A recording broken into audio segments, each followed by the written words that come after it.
pledge allegiance to the flag of the United States of America and to the republic for which it stands, one nation, under God, indivisible, with liberty and justice for all. Ms. Ackermeyer, roll call, please. Mr. Trombley. Here. Mr. Storm. Present. Mr. Conley. Here. Mrs. Marks. Here. Dr. Krebs. Here. Ms. Reed. Here. Mr. Myers. All right, that moves us to the approval of the agenda. Do we have a motion? So moved. Moved by Dr. Krebs, supported by Ms. Reed. Any discussion? Mr. Myers, is it possible to do the closed session, move that into open session? An evaluation. The closed session is at the request of the person being evaluated. Okay, They have the right to be evaluated and discussed in closed session. So, so we can't change that? No. Okay, thank you. One question I have, Roger, regarding that, how does the public, how do we ultimately as a board inform the public, make the public aware of our evaluation of the superintendent? It's done in closed session. How do we, as a board, make sure the public is made aware of how we are evaluating the superintendent? it's reported out after the end of that process, what the superintendent's evaluation is. And it becomes part of the public, the record that in the employee and personnel file, the specific evaluation. But the deliberation and the discussion is all part of the closed session process. When it comes to sharing with the public the basis of the evaluation that's conducted in closed session, is the feedback provided on an individual by individual basis so the public knows how each of the board members has evaluated the superintendent? Every board member is entitled to participate in the evaluation process. Yep.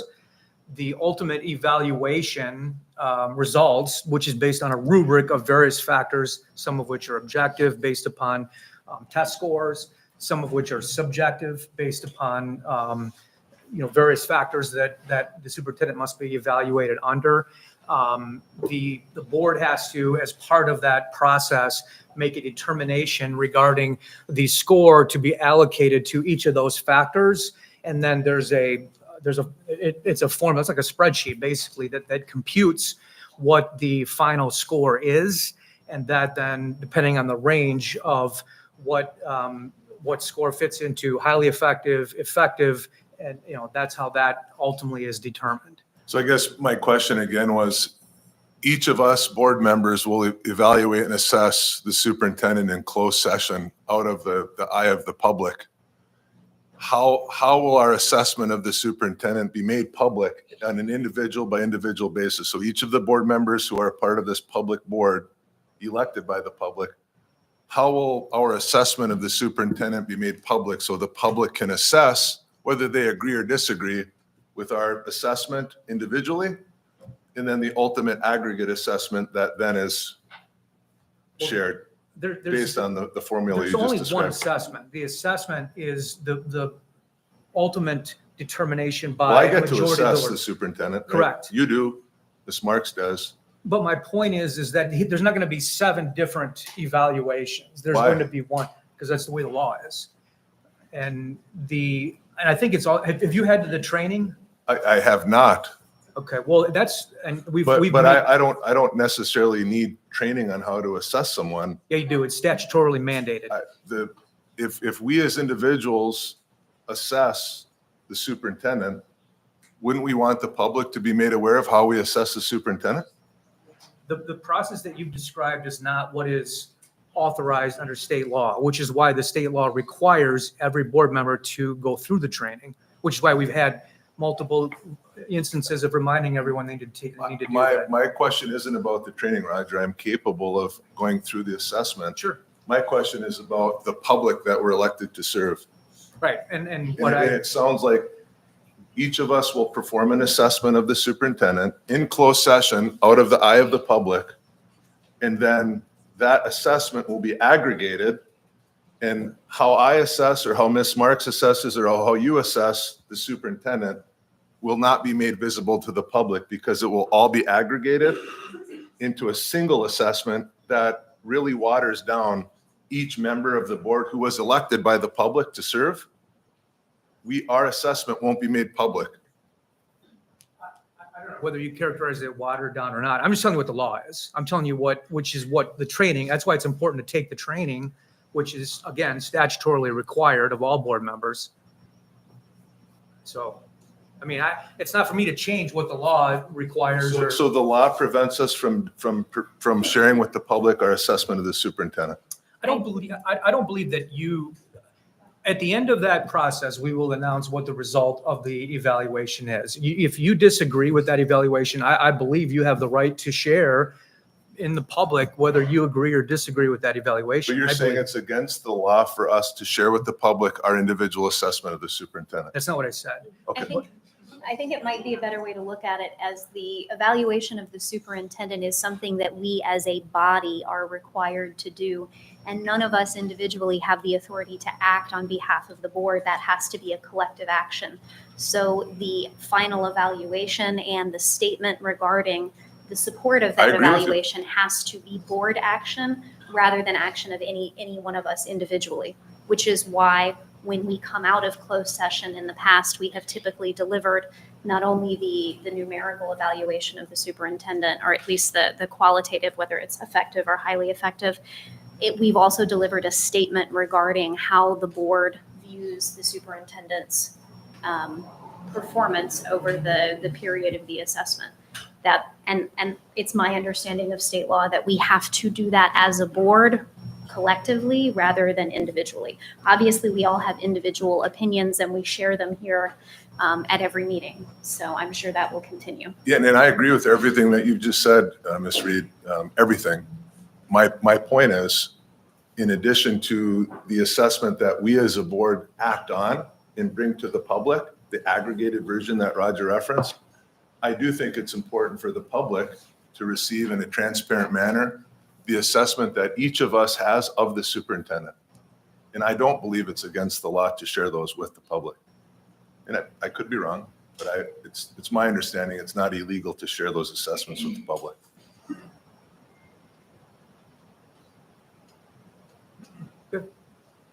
So the motion that's on the table is the approval of the agenda.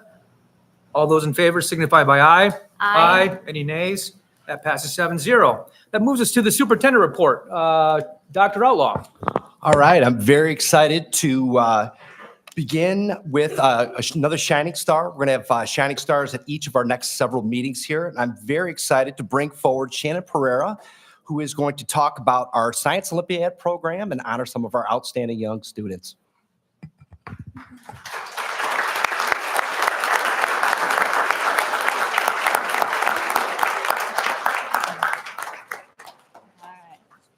Hi there, my name is Shannon Pereira, and I'm the head coach for both the Scranton Science Olympiad teams and the high school teams. I'm an engineer by training, but always wanted to be a teacher, so this is kind of a nice little marriage of those two.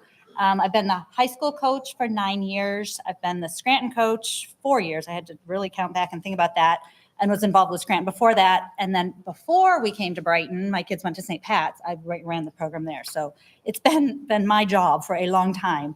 And to tell you how much I love this program and love these kids is my youngest graduated from Brighton in 2019, and I'm still here. So it's a love, that's for sure. So what is Science Olympiad? We are a team of kids, well, they're the team of kids, but that compete in 23 different events and all different types of science, technology events. There's anatomy, and then there's wind power, and there is ecology, and there's forensics, and there's wheeled vehicle and tower and help me out, meteorology and forestry. And there's all kinds of things. And so each student, so a team is made up of 15 kids, but we have more kids than that. So we have more than one team. And they compete together. We did a lot of competitions this year, and I'll talk about that in a minute. So what are the benefits? We work in small groups. At the high school freshmen, I had one of my freshmen today say, I like that I get to work with seniors. You know, that doesn't often happen in high school. My 7th graders work with my 8th graders. Sometimes we have one event, Code Busters, where we have we've been having middle school and high schoolers all meet together. And so watching all of those kids work together is really fun.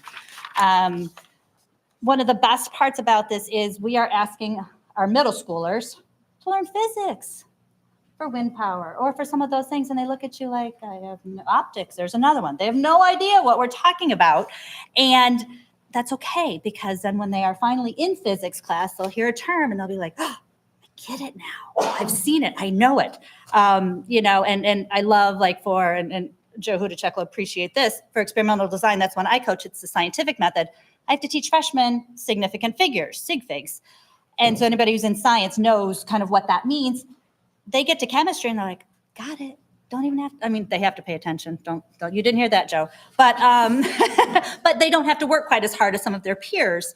I often will get emails and texts from alumni that just says, hey, that thing I did in high school for Science Olympiad, I got to use it in college. And it's like, that is so awesome.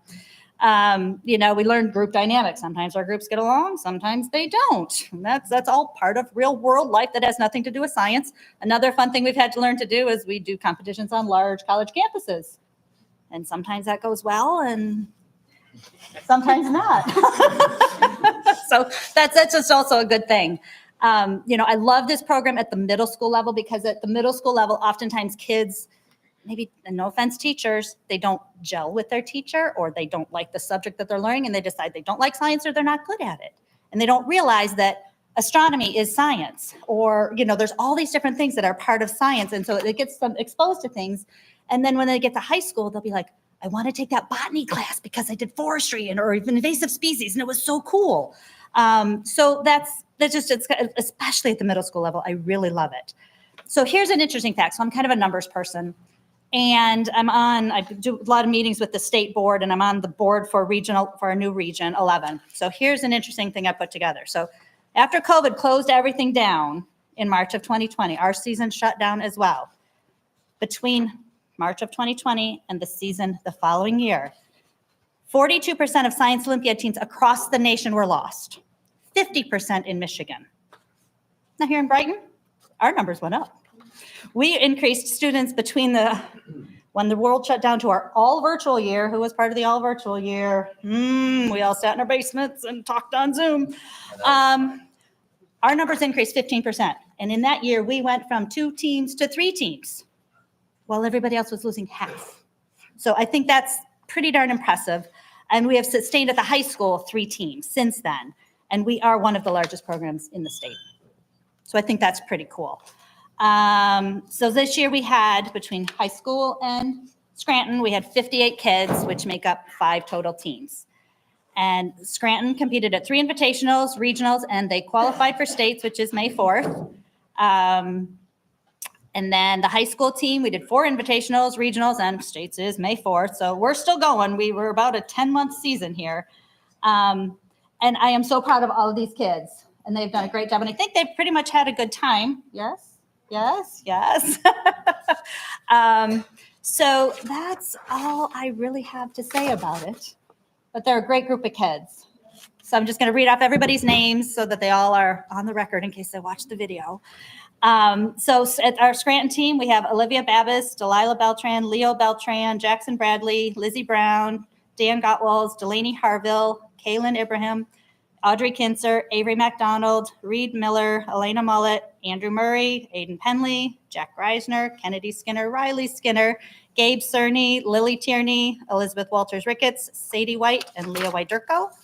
And at our high school, we have Andrea Batchelor, Cash Balcom, Cinch Balcom, Abby Brown, Max Catagnani, Annika Coatsworth, Nick Cohn, Sebastian Kozma, Grace Davis, Lydia Fabry, Mo Finet, Mackenzie Gockerman, Lindsay Gowan, Isabel Grieve, Ava Hassan, Laura Hatfield, Hannah Heckel, Holly Heckel, Laura Heffler, Chris Kafkakis, Nicholas Kafkakis, Frank Koss, Kayla Marsban, Ryan Nichols, Ash Nichols, Dawson Niklasevich, Elise O'Brien. I can't remember all these. That's why it's all written down. Ava Petkavage, Atlas Reynolds, Lila Rigda, Sutton Rose, Emerson Summers, Nate Thies, Laura Walker, Zach Wydurko, and Allie Young. So congratulations, guys.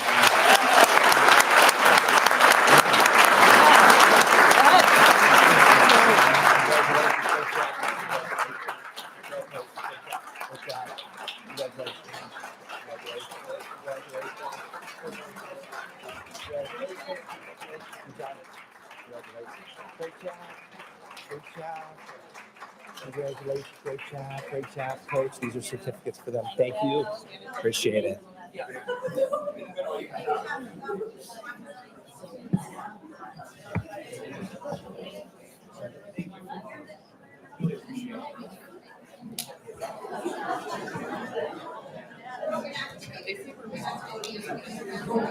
Yeah, Nick said have them log out and then go back in. So the link has to be refreshed. So we're good.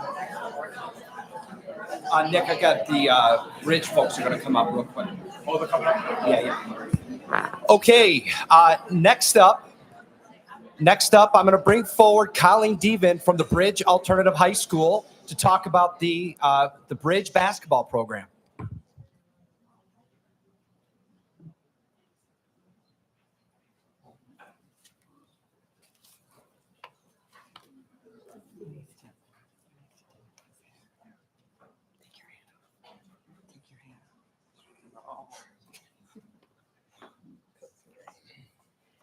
All right, thank you so much for having us this evening.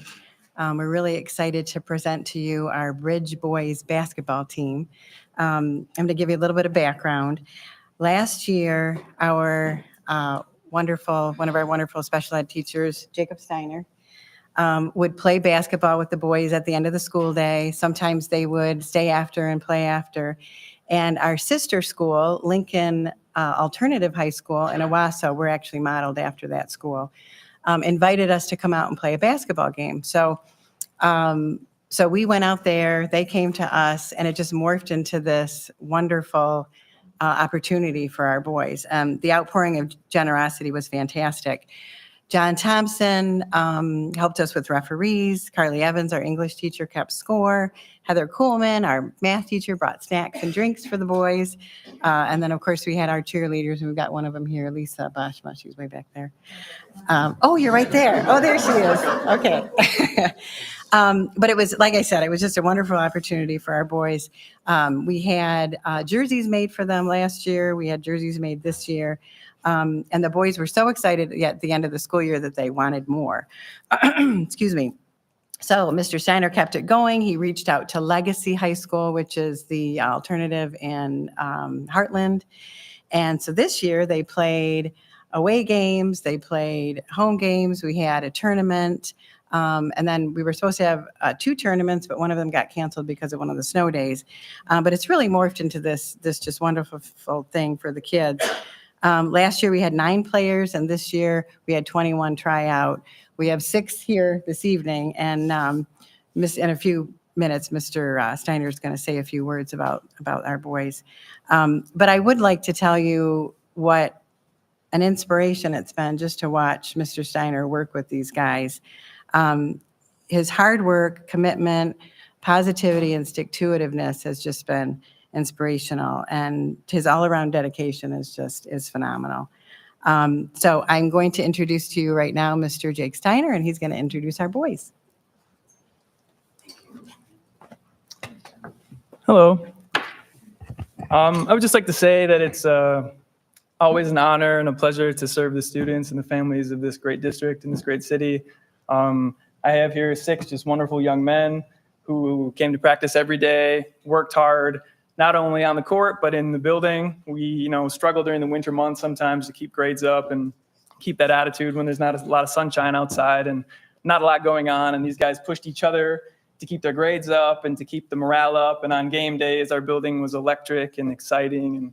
And that's all thanks to you guys. And so it was my honor to be with you and coach you guys. And a lot of our boys up here are seniors this year.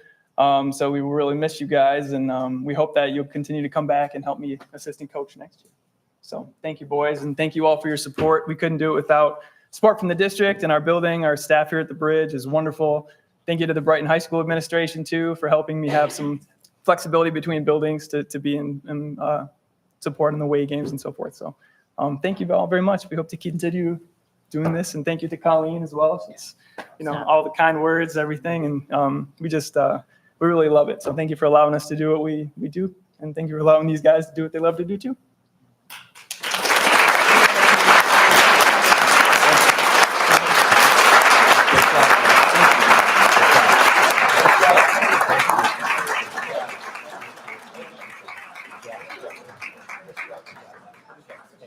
on this.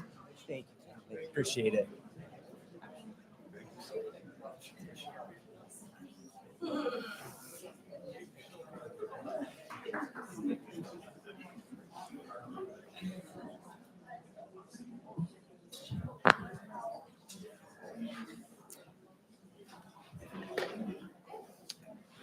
Okay, next up, we are going to have our Director of Technology, Nick Castillo, is going to come forward to share some feedback, do a report out on a technology review that we had done by Plant Moran, and he's going to share some of the high-level feedback that was provided by the Plant Moran team regarding technology in this district.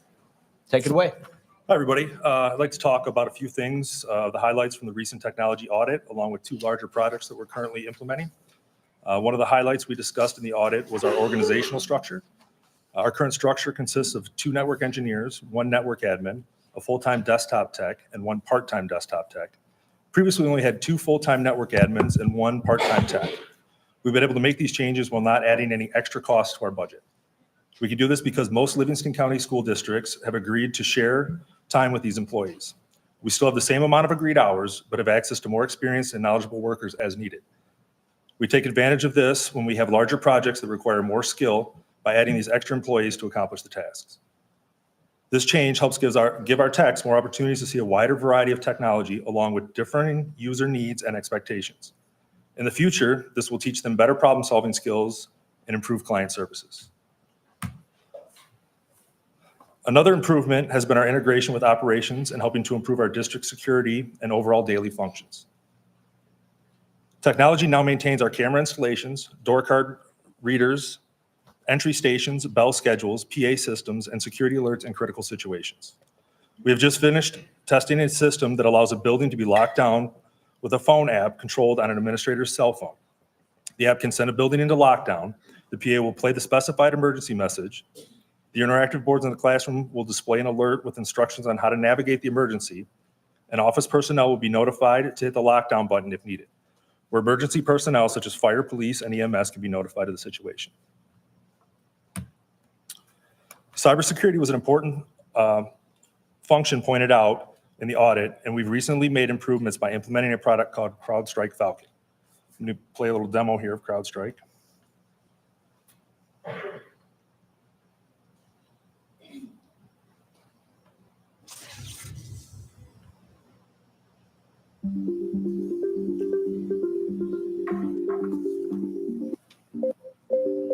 Ashland University has been around for about 140 years.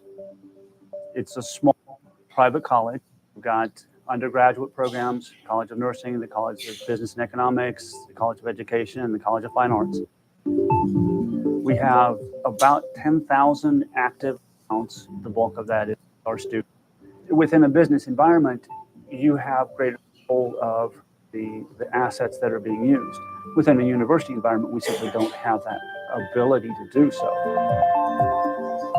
One of the issues that we face with the student population is the fact that at higher education, they expect essentially unlimited access. And part of that is just because of academic freedom, the need to do research. Part of that is the fact that they want to be treated as an adult. It's very hard and put any kind of restrictions on what they can and cannot do, while at the same time we have to make sure that what they do doesn't pose a security risk. So you've got the balance of their freedom to do what they want to do, our necessity of protecting core services to make sure that the interaction that is happening in their devices and our core services protected.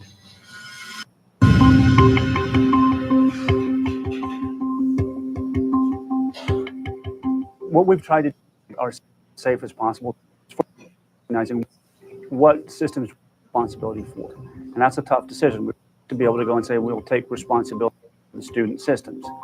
That incurs liability. And so we're moving in situations where we're segmenting the network off so that these areas are more protected. These areas are less protected, and it's hard to cross those boundaries. And that benefits everybody. It benefits the students because they're not getting at stuff that they shouldn't be getting at. CrowdStrike itself has played an important part in how we're during our workstations. We had a competitive product for a number of years and just gradually saw it not catching the kinds of things that we needed it to see. Finding more and more that there's a lot of suspicious behavior that goes on before that. So if we can get some identifying those things, then we've got a higher confidence of stopping malware before it can infect something. One particular situation that we had came up 4 or 5 months ago now, and we had a system that for whatever reason didn't have CrowdStrike installed on it. It was away, and so it had gotten a hold of a piece of malware and was basically on command and control for other computers of our buildings. Well, the CrowdStrike agent was installed on those computers. It was blocking those processes from executing and taking the next step and spreading.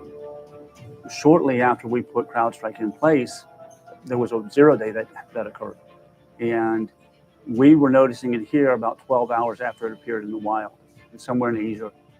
But that I came in the morning, CrowdStrike had already seen it and was already protecting against it. And so that to me is because I know that when something is detected, my systems are protected.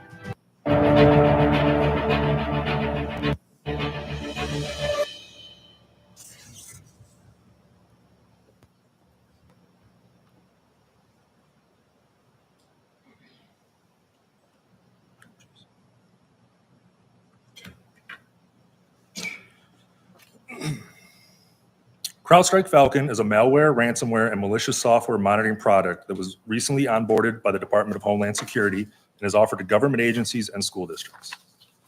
CrowdStrike offers monitoring of devices licensed through this service. Currently, we have 41 production servers and 32 endpoint users running this software. 24 hours a day, 7 days a week, CrowdStrike will monitor these devices for malware, ransomware, and hacking. If alerted, Falcon will isolate the device from the rest of the network, send notifications of attack, and consult with our department on the repair and cleanup of these devices. If we're attacked, CrowdStrike will also help build a case for our insurance company for compensation. Another important task pointed out in the audit was the need to streamline communications and develop workflows between departments, helping to eliminate redundancy and the need for paper forms. We will accomplish the task with a product called DOMA. DOMA Technologies is a platform that will be tailored to meet to the needs of Brighton area schools. Wayne Risa and LASA are developing a platform using DOMA Technologies in collaboration with the district. DOMA will build a database and user application platform that allows the integration of human resources, business, and student information systems into a single database that information can be altered and pulled from. Currently, we have multiple proprietary platforms that do not speak to each other. DOMA will allow these systems to communicate together and develop workflows, eliminating the need for paper forms and redundant processes, while adding streamlined workflow and aggregation of data. The first step to accomplish this is pulling together a group of stakeholders to help develop and refine these workflows and tasks starting in the next couple of months. Our team hopes to accomplish this undertaking and start implementing our first changes at the beginning of the next school year. In closing, I'd like to say I really appreciated the chance to work with the auditing team, use their advice, and reflect on many improvements that can be made to help the employees of Brighton area schools, our students, and the community.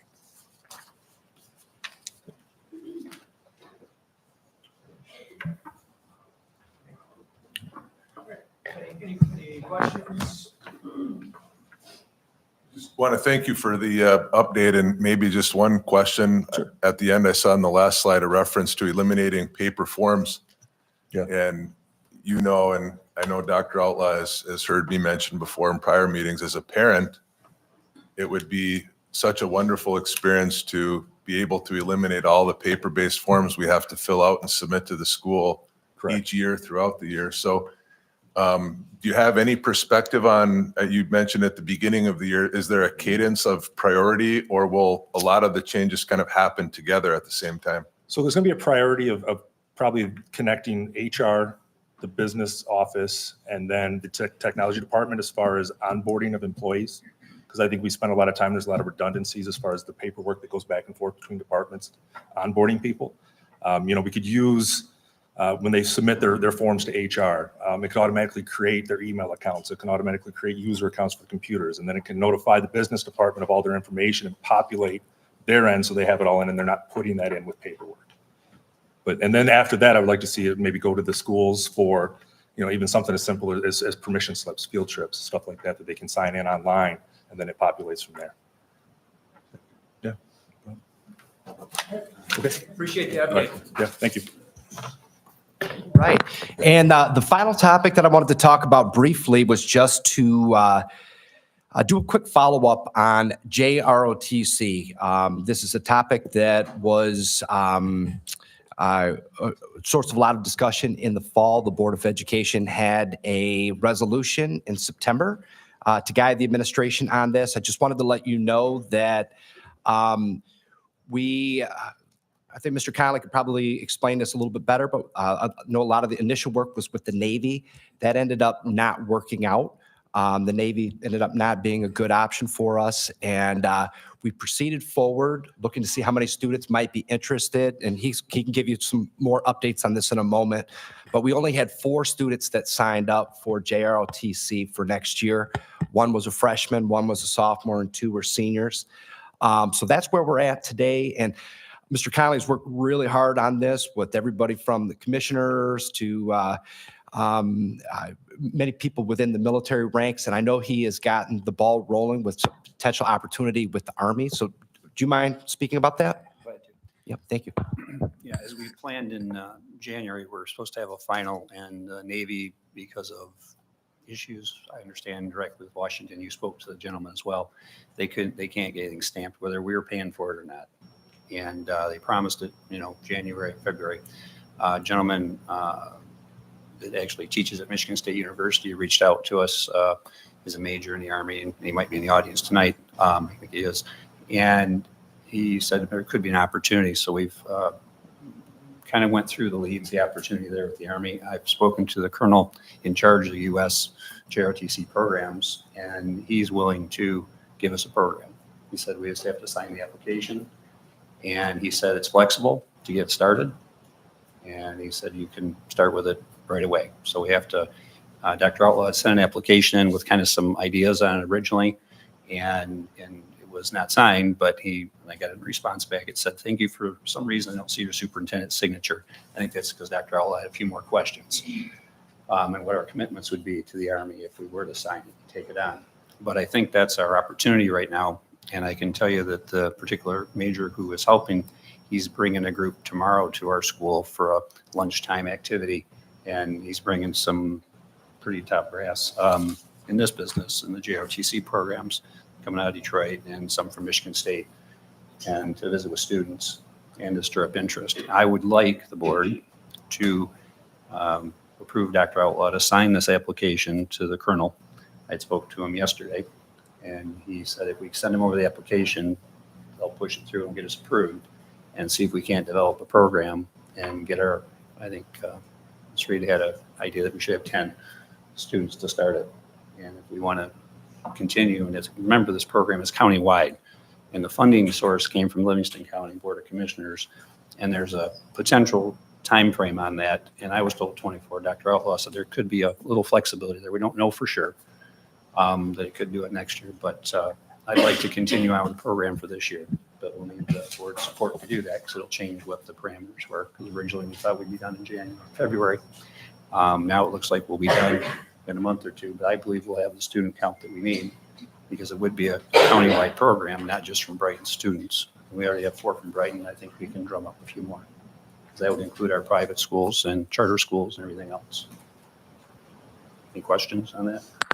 And I have the colonel's number for the superintendent to contact him directly. And I also have a blank application if you want to sign it. Well, I have it right here. I just want to explain why I didn't sign it. Two reasons. One is there was a board resolution, and I wanted it to come back here because that resolution gave direction to the administration, and this would be outside of that guidance from the board. One. The second part is in the application, there's things that we have to it's like swearing an oath saying we will do certain things. And one of the challenges in it, it says that we must have 100 participants and we only had 4. So that was another thing I wanted to talk about in a little bit more detail. And I know that they gave you some time to get that number up, but wanted to talk about the resolution and that before we sign a document of commitment when we not sure that we're going to be able to get to that number Well, here's the situation. It starts off with some flexibility. That's for the colonel. And I'd like to have you call them personally so you get it firsthand. And they work with the schools to get them rolling. They don't expect that we start with 100. It would be almost impossible. We couldn't start them. He said that they're in the world of the ROTC nationwide. They open and close programs depending on enrollment over the big picture. Some schools might have had them 10, 20 years, but things can change and those programs could be closed. In our situation, to develop a new program, they have flexibility in these first 3 years. And I think you should get that from him firsthand because you're, chief on that. And he, but he did say, I explained to him, I start the program with 10 students. He said, yeah, we have flexibility to get you rolling, quote. So I think you should find out what that flexibility is. And I understand it's a 3-year window that you have to reach their threshold. And he said, his other comment was, it's a really good investment. And if you didn't make it, a lot of students will get a great opportunity. And if you don't hit the numbers that they would fund it at, which is 100. And then they can extend that deadline. They have the, ability to do so. And his word was flexible, quote. And I told them that would be great. I think we can work with that. And tomorrow they'll be in front of just approximately 2,000 students. Because I think they're going to do it in the hallway, I think, and by the lunchroom, they're going to present there.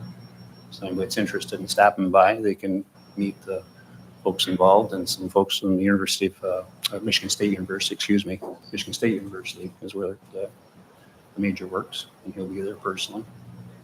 So, any other questions? I have a question. When we discussed this before, it was specific to the Navy, and the curriculum associated with that was specific to the Navy. So for this particular, if there was a change to Army program, what are those curriculum changes, or do we have that so that if we were to move forward, it's a different set of instruction, I would imagine, right?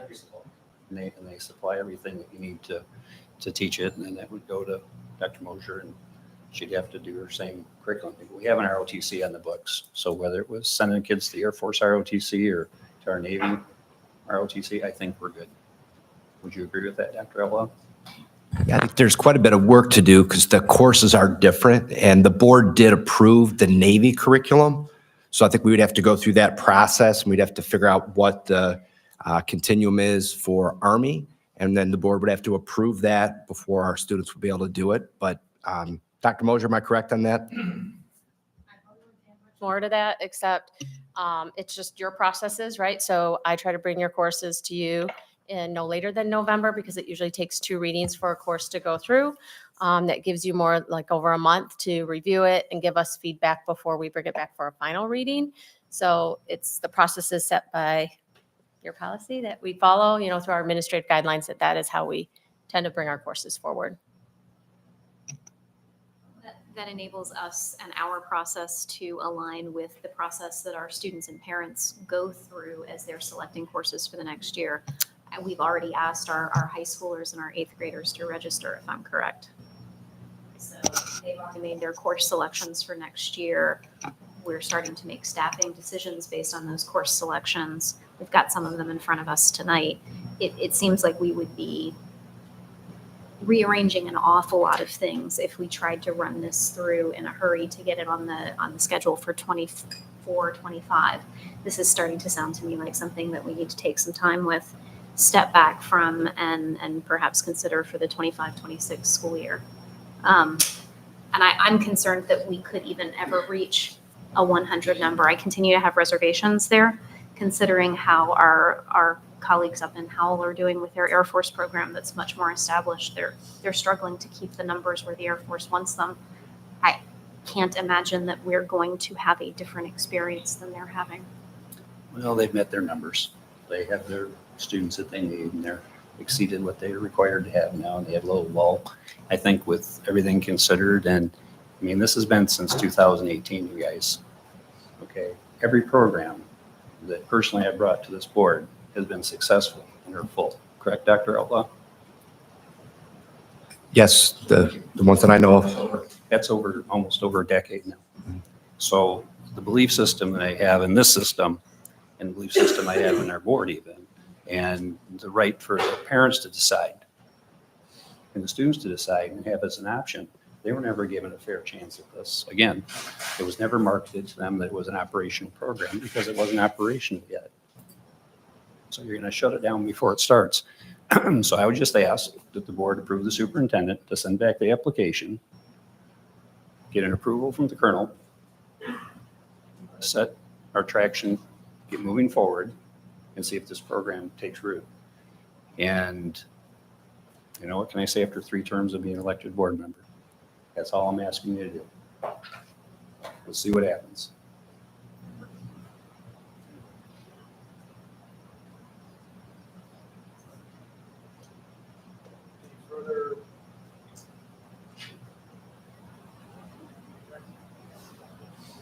So I guess, I think Mr. Conley is asking for a motion on this. So from the administrative side, I'm seeking some direction on this. We have an application that we could fill out. I'm not sure, I'm just going to be blunt, 24-25 is not going to happen. We don't have the students. We are late in the game. I just don't see it happening for this fall. We have 4 students. If we had 40 students, it would be different. We have 4 students, and one of the conversations I think we're going to have is elective courses in general. I mean, we have people here tonight that are part of like the fallout of having so many. So I think there is some dialogue that we need to have, and I think we're going to maybe talk about that at the academic committee coming up in June. And I know our administrative teams, we're going to talk about that. So I guess I'm seeking guidance. Sign this document, we can put it in, then we could talk with the Army about what those next steps might be. But then we would be all in with the Army. We would have that approval checked off. And then the next step, I would assume at that point, would be to begin the curriculum process. Students have already chosen courses for the 24-25 school year. So I really think that the target would be the 25-26 school year, which would be winter of 25, that this would be on as another option. But whatever the board, I'm just seeking direction that you have for the administration on this. We want me to sign this document now and continue forward? Can I ask a question too? So Sure. when we had the resolution, we also had the information from the Navy, and we had uniforms from the Navy. We had a lot of supplies from the Navy that were coming forward. So now that we're switching, we don't have access to these supplies. Is that correct? Oh, but I think we do have sizable resources to start this. I think, $150,000 of ARPA funding that was from the commissioners to start this program. Dr. Darga assisted with pulling together some of the numbers, and supplies are not going to be the issue. The supplies, we'll be able to get the supplies. The students, I think, is the curriculum. We can work through the process and we can get the curriculum in there. Getting enough students interested and motivated to that. We're at 4 right now. I think it's going to take more time to get there. I think one of the things when I was speaking with the Marine JROTC contact, walked through and said how important having officers and people in the building talking with students about what the program's all about. He said that's really important. Mr. Conley arranged a lot of that. We had officers, we had enlisted people, we had students from Belleville that were here meeting with our students. So I think that there was a ton of recruiting that took place, this year for 24-25. And I'm concerned that only 4 ended up signing up for it after all of that.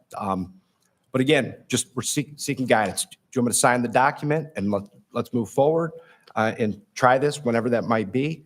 Or do you want us to wait? What's the direction from the board?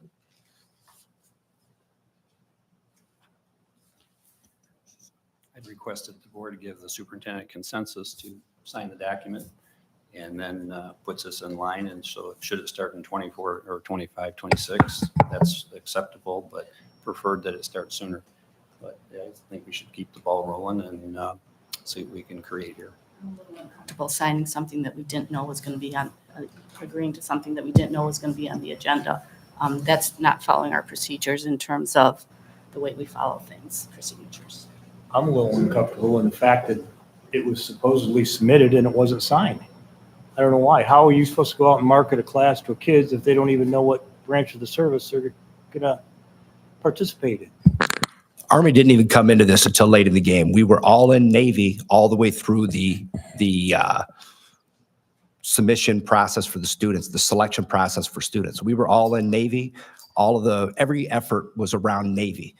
Navy's answer, actually, Representative Slotkin's office helped us to get a final answer. That didn't even come until after students had already chosen courses. The Army is a late addition. So that's where we're at.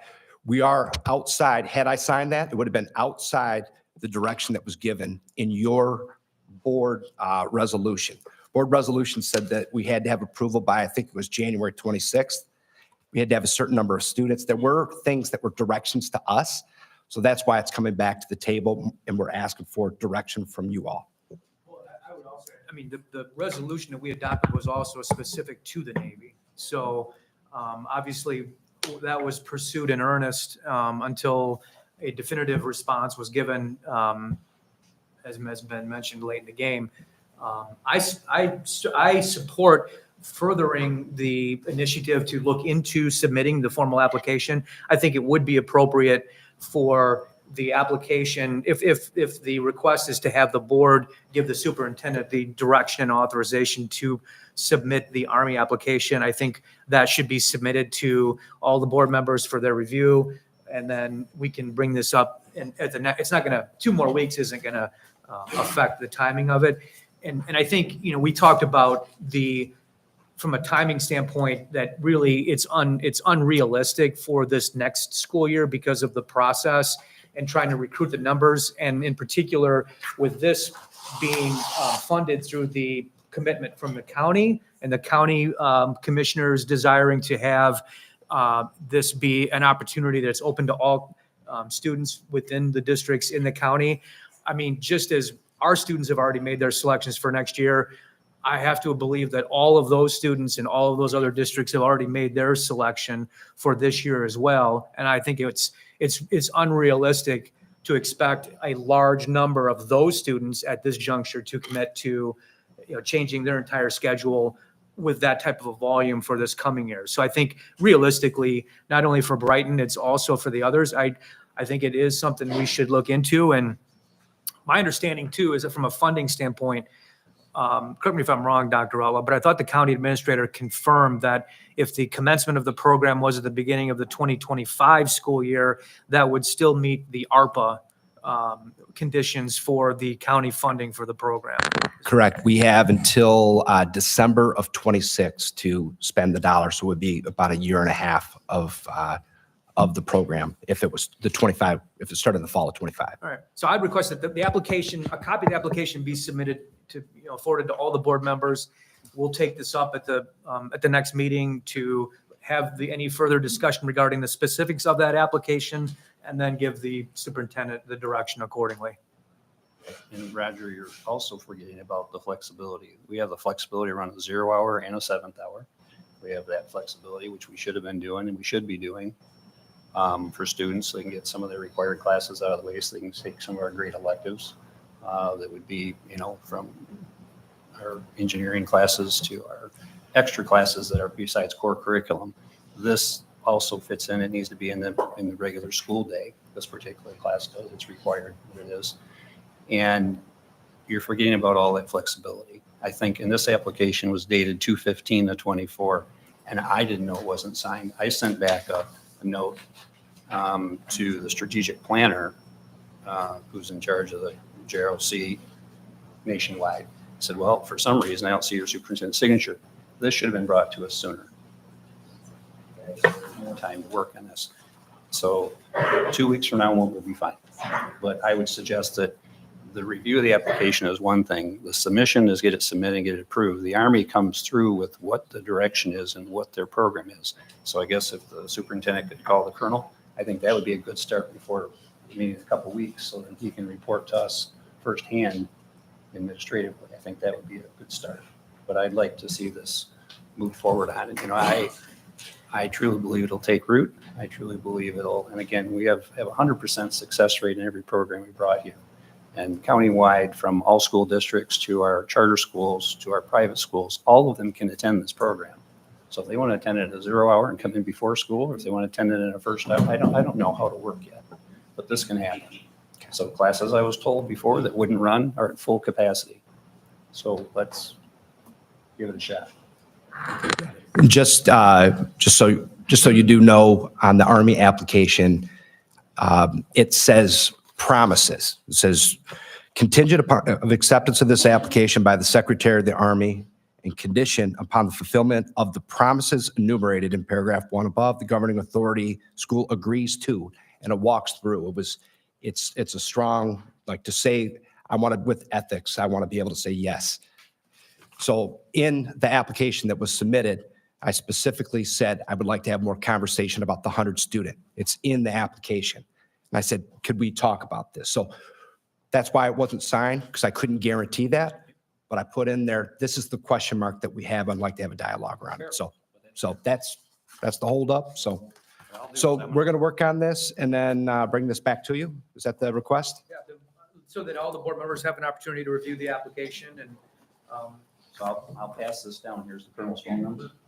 Here's the application. It needs to be signed. He's got one, actually. Here's the response. Thank you. Okay, that's it for superintendent report. okay. All right, that concludes the superintendent report portion of our agenda and moves us into the call to the public. This is the time at which anyone that would like to address the board has the opportunity to do so. You each have 3 minutes to address the board. When there is 30 seconds left in the time slot, Dr. Krebs will display a yellow card indicating that you have 30 seconds left. And when your 3 minutes is up, she will hold up the red card and you will have to conclude your comments at that time. For those of you who are unfamiliar with this process, it's not a question and answer session. The board will not be responding to any questions. This is just the opportunity for the members of the public to address the board on a topic that they choose. The protocol for our process, there's at the back of the room, there's a table that has index cards. We ask that you fill out an index card and place it in the box there to the left of the board table. I will then read the cards, and when I call your name, you can then come to the podium and address the board. So the first card that I have is Rebecca Marzoni. Oh, thanks. Good evening. My name is Rebecca Marzoni. Do I need to give my address? Okay, good. I have 2 children that attend Hawkins Elementary School, and I'm the last remaining art teacher at Brighton High School. I'm here today to clear up some rumors. On Wednesday, April 17th at 2:20 p.m., I attended a meeting titled Staffing. I'm sorry, Jacob, if I say your name wrong. This meeting was with Jacob Anastasov, I'm so sorry, Matt Evans, and Barry Good. In other words, Human Resources, my head principal, and Brighton Area Schools Union president. During this meeting, I was informed that at this very meeting that we are currently attending, the board would be voting on whether or not to lay me off and then hire me back at point 6. Point 6 would mean I would teach part-time next year. This means Brighton High School would offer 3 art classes a semester. With a population of 1,912 high school students this year, this would mean that 99 students maximum would be able to take an art class each semester. Currently, I teach 6/5, which means I teach 6 of 6 hours at the high school daily with no prep. A prep is an hour daily that teachers get to prepare for their classes. I'm a solo department. I have 4 classrooms, and I prepare for 9 classes daily. This means I currently teach Metals 1, Metal Studio, which includes Metal 2 students and advanced students, Pottery 1, Pottery Studio, which includes Pottery 2 students and advanced Pottery students, Drawing and Painting 1, Drawing and Painting Studio, which includes Drawing and Painting 2 students, and advanced drawing and painting students. This year, in addition, I have taught artworks and foundations art class for our wonderful TIP students. In addition to this, I had 10 independent studies one of which was from the Bridge High School. These are students that take my class during an hour that works best for their schedule, and they have an individual curriculum. In addition, I am responsible for both Art Club and Pottery Club, which run on Thursdays after school for an hour. This year, I had 2 students join Art Club from other school districts. They came to Brighton High School Art Club because their school does not offer this club. I'm not paid for this. In addition, I run 3 to 5 art shows a year. This year, Brighton area schools invested $20,000 in boards to display artwork for the district art show held in the STEAM Center. This district also provided me with a classroom set of Chromebooks so that my students can properly research their projects. When you walk around Brighton or you were driving through this evening. Please wrap up if your 3 minutes are up. In closing, as we reflect on organizations in corporate America, nonprofits, etc., doors don't close automatically. When a particular year has been challenging, rather actionable plans are put in place to rectify. The same should be treated here as well. Yeah. I'm dedicated to the root cause and proactive plans to improve the landscape. Together, I'd like to solve this problem creatively rather than problem eliminate. Thank you so much for your time. Thank you. Priscilla Walsh.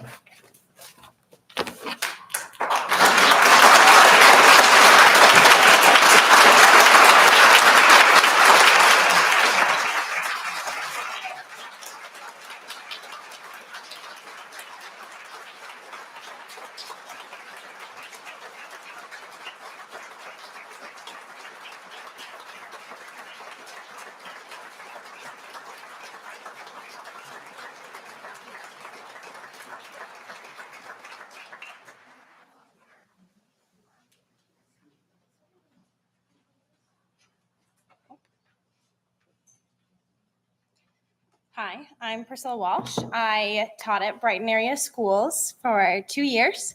I left last year because there was not enough interest in the art program. So I had the pleasure of working with Marzoni last year. So I wanted to continue with some important things that Marzoni had to say. So I'm going to continue with what she had because it's important to keep art teachers in our district. We are such a large district that it doesn't quite make sense in my brain as to why we would go down to 1. I grew up in Fowlerville where we had maybe less than 200 kids in a grade, and we were able to have 1 full-time art teacher. So in walking around Brighton, or even driving here today, you probably passed a few businesses with murals. These are not artists brought in from surrounding communities. You may have seen the mural on the wall outside of LR Bowl. That was a mural painted by Megan DeClamp, a Brighton alumni during her senior year. This Thursday, April 25th at 5 p.m., Jackie's Custer will be reserving a mural painted by Morgan Christopher, a Brighton High School student in her sophomore year who is currently enrolled in 2 art classes. Restaurants after restaurants and businesses after businesses in Brighton has pottery on the counter by the register. If you fill up a piece and look at the bottom, there should be a name and a number on the bottom. That number corresponds with the hour that was thrown in our rooms of F6 or F8 in Brighton High School under Marzoni's instruction. We are invested in the program, and she is invested in your children and her own. She's invested in the Brighton art community and the Brighton community as a whole. We worked together last year to try and put on the district-wide show again, so that way it includes K through 12 art in the STEAM Center. The STEAM Center, if I remind you, A in STEAM stands for art. It's not and math. It is art, right? We want to keep that included in our schools. It also is important to show how much you support the arts in our schools. Last year during our district show, I did not see any board members and I did not see a ton of admin. There was a few admin that we were so blessed to have show up. 1 from our district decided to come. This year on May 3rd, we have the Brighton Area District Show. It would mean so much to the kids and to the parents and the community to see that there is a support for the arts programs. We filled that STEAM Center. We spent all day there prepping. You ask any of my students, we were down there stacking things up, putting up the amazing work. We had students who had work that was all the way out in Washington in Slotkin's office. We had work that was displayed in Lansing. We had students winning awards. If you do not have those programs there as availability for them, then they don't get that. This also helps with their mental health. Since I left, I've gone into going for art therapy. I could go on and rant about that so much farther, but I hear my timer. So I just would like for you to consider having that open there for them is going to mean more than I think many people realize, and is going to help them and help grow your community to help them be better people too. Thank you. Thanks.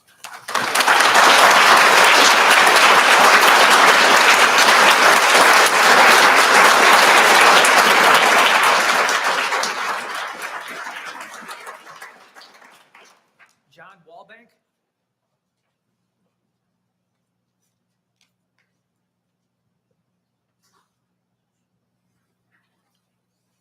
Thank you, ladies and gentlemen of the board and administrators who are here present.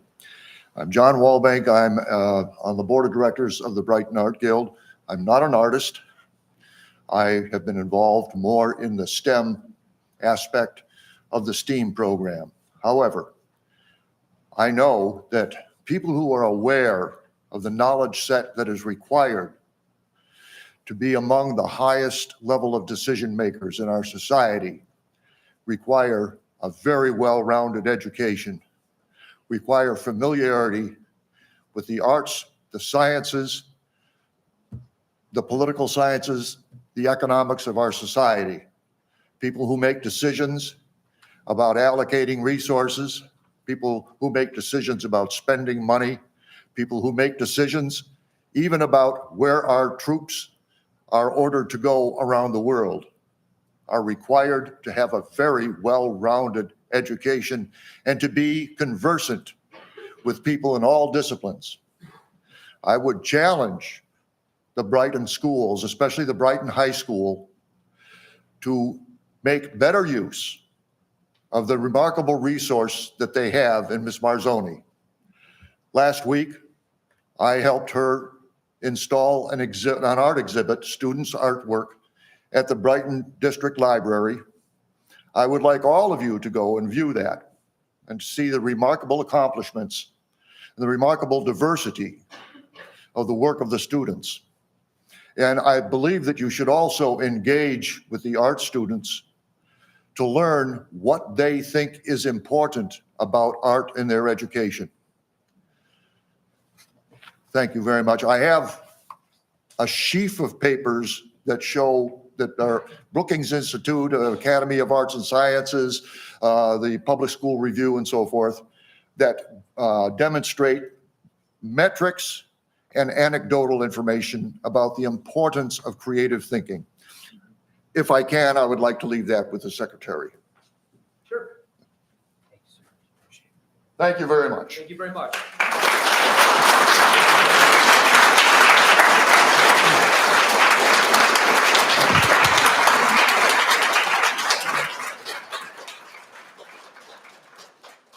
Michael Monroe. I gotta follow that. Well, you can defer. I can call the next one. I'm nervous, and this is not even my job. I'm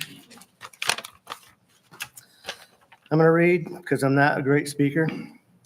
Hello, my name is Michael Monroe. I'm a lifelong resident of Brighton and a graduate from Brighton High School in 1981.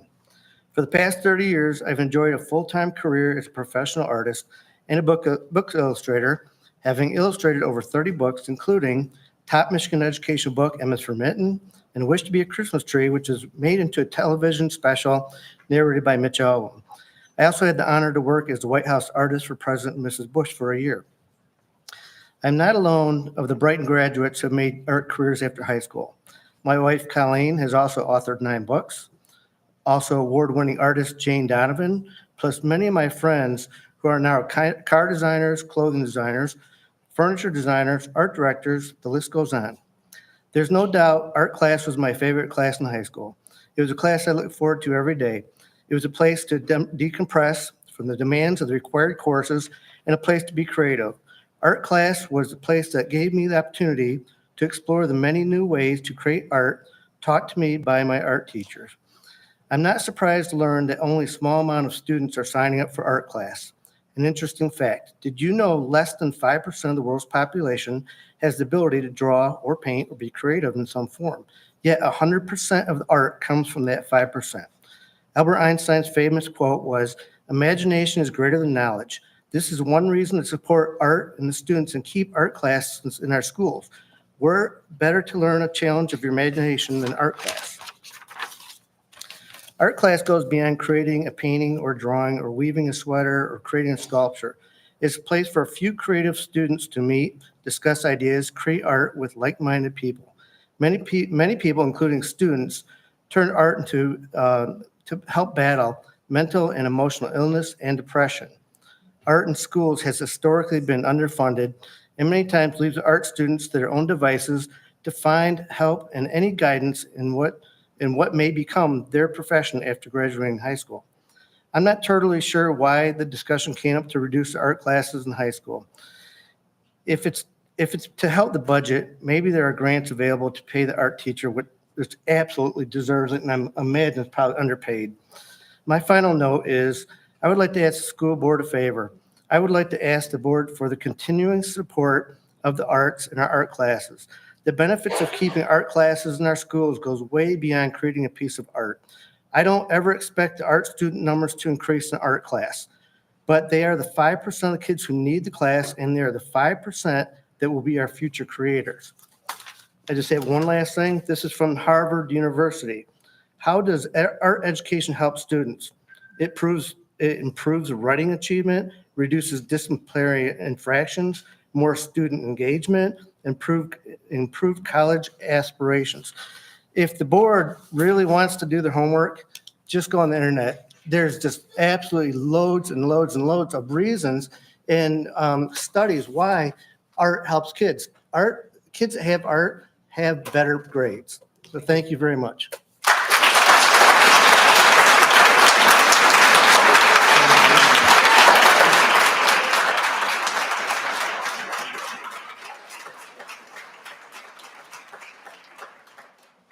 George Pinner?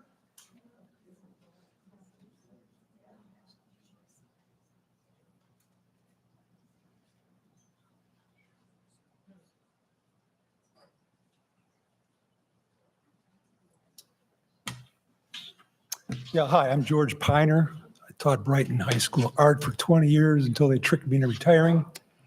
And the one thing, I had a whole bunch of notes, but I'm not going to do 80% of these because there's too much here. But the one thing that just absolutely struck me was Rebecca's 9 preps, 1 teacher, 6 classes, and then I didn't know about the independent studies or the art shows. And I'm trying to think, if that were me, I'd be in therapy really serious.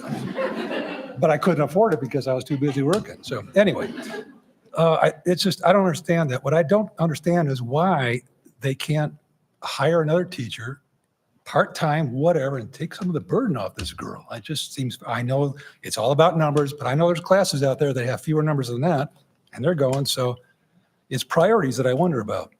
And then I hear these stories about Brighton area schools is really into art. And some of my confusion was this: 14 years ago, there were 4.5 art teachers here. And it seemed like every time somebody retired, nobody rushed to fill that spot that they retired from. So the program kept shrinking because the bodies weren't there. I don't know the real reason. It doesn't matter. It's a long time ago anyway.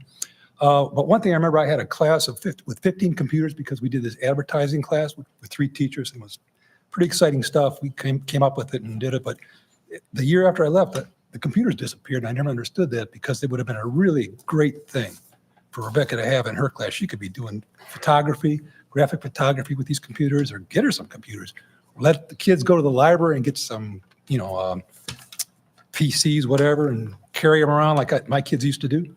Anyway, it seems a shame because I know there's kids out there that want this art, but they're not getting it. And she's up a barrel. That's just terrible.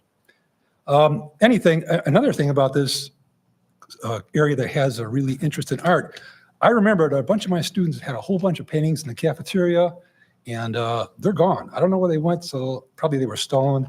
And then there was a huge painting by another Tommy Edwards. I don't know if you know that name. He's a illustrator right now, a comic designer. He also writes soundtrack, or he does storyboards for music, movies. And he did this painting, and it's now hidden in one of the student, I think Miss Anderson's room. That thing's worth thousands of dollars. You guys are sitting on it, so I don't understand that too. And there's several other students I had. One guy's in Austria being the designer. I know several designers right now. And I know a lot of them wrote letters to the board members and to the superintendent. So it bothers me. It's 0.6 next year. Howell High School has 4 full-time art teachers. I checked their curriculum out. They got 17 individual classes, 17 choices. A lot of them are digital. A lot of them have to do with just stuff that I've never heard of, especially at a high school level. They're doing it in Howell. So I never heard of Howell being a really artistic place, but boy, it sure is now. What else can I wrap up here? Regarding what? If you could please wrap up. Wrap up. Okay. A friend of mine is a GM executive, and one thing he looks for when he hires, he'll have 2 or 3 candidates. He picks the one with the art background. They may have the same qualification. He grabs that artist because he wants a creative approach to his stuff. And I think it's really important. So anyway, thank you. Thank you, sir.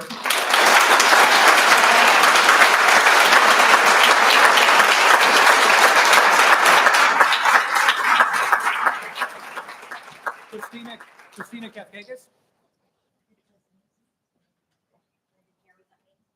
I don't think anybody else's name sounds like mine, so I'm guessing it's me. I'm Christina Kafkakis. I now reside in Genoa Township. As many of you know, and people here at the meeting know, in November 2019, BAS voters approved a $59 million bond proposal, which provided financial support for our STEAM center. I am proud to share that my oldest son, who is here tonight for Shining Star, participated in the facility's ribbon cutting ceremony. As most people know, STEAM is an acronym for Science, Technology, Engineering, Arts, and Math. And I have sat here at this podium at several board meetings before asking where the arts are in our STEAM facility. While our facility is known as the STEAM Center, I haven't seen much inclusion. I'm a Science Olympiad coach, and I've been there several days a week for the past 4 years. According to the Bureau of Labor Statistics, on average, about 95,000 openings are projected yearly in art-related occupations. Did you know for our high school, there are only 7 courses for art? There are 11 options for phys ed. There's 13 for family and consumer science, 17 for tech ed, and 22 AP courses. Students at BHS have a similar issue to the one I had in high school, which was a very long time ago. Career tracks for health X, technology, or trades versus college prep. They allow little flexibility with electives. From the email sent by Dr. Outlaw, my interpretation is that art isn't being cut, but rather the teacher will have a reduced assignment. In an article published today by WHMI, he said the need to slightly reduce art staff was caused by a reduction in students wanting to take art. But this is a bigger issue for me, and it has something to do with scheduling limitations. Our BHS vocal arts teacher also teaches at Scranton. That limits my older son to taking choir in the last hour of the day and conflicts with many other electives that he may want to take. The same occurs with orchestra, as our BHS teacher also teaches at Maltby. So for my younger son to continue in orchestra, he can't take any other classes offered in first hour at the high school. Rather than reducing Ms. Marzoni's assignment, why not assign her to teach other courses? She has this teacher certification, and there are courses at the high school that don't require any specialization. It's my request that the board not reduce her assignment, but rather assign her other classes. Thank you. Thank you.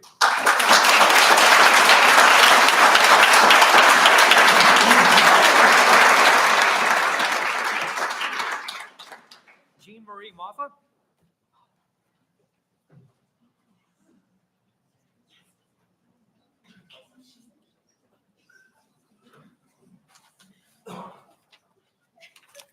Good evening, everyone. My name is Jean Marie Maffa. This is my 10th year in the district. I'm a career K-12 and university level French teacher, and I now teach peer mediation and mastery skills at the high school. I'm also the mother of 2 Brighton High School grads. I'd like to share a bit about my background because I feel that it speaks authentically to the message I'd like to convey and also provides proof of its integrity. Art has had a tremendous impact in my life. I had paintbrushes and crayons in my hands before pencils and pens, and sat at the piano before I could read or write. Without high school art, I would not be the person or the teacher I am today. Thinking back to my high school years, I don't know how I would have processed my life and the world around me without making art. Put pencil or pen to a sketchbook and stay there a while, and you'll know exactly what it means to look at the world, to try to understand and manipulate it, to create it in new forms, to be still with the challenge, and to feel peace. Especially now as we try to find ways to keep students off their phones, stay away from ChatGPT, learn to harness AI for the good, there is absolutely nothing like an art room, a place where all of these things fall by the wayside to encourage individual creativity, problem solving, and yes, social and emotional health. As a peer mediation and mastery skills teacher, I can confirm what studies are showing about our students. This generation is experiencing more anxiety, depression, and isolation than any other. I believe with every fiber of my being that if more students were making art with their hands, there would be less depression, anxiety, and isolation. Art opens our minds to thinking in new ways. Just last spring, while grading my advanced French students' final project on The Little Prince, my husband leaned in to see their work, which involved problem solving and creativity and a component of art. In his words, "These are the type of engineers I want to hire." He wants people who can approach challenges from many angles, who can be open to various creative solutions, who can envision something not yet existing. He is surrounded by people with great technical skills. What he wants are people who can find creative solutions. Art provides this, and we must not only preserve, but encourage it. Our students need the space and time to process their learning and their lives in ways that are not limited to the routines of their academic coursework. And for some, this will be the only place they feel able to thrive. Art enables students to make new connections in their thinking. It fuels not only creativity, but intelligence, and it certainly makes for standout applicants to competitive programs and jobs. I believe all these things to be the essential, to be the goal of any institution striving for excellence. Our art program is essential. Thank you. Thank you.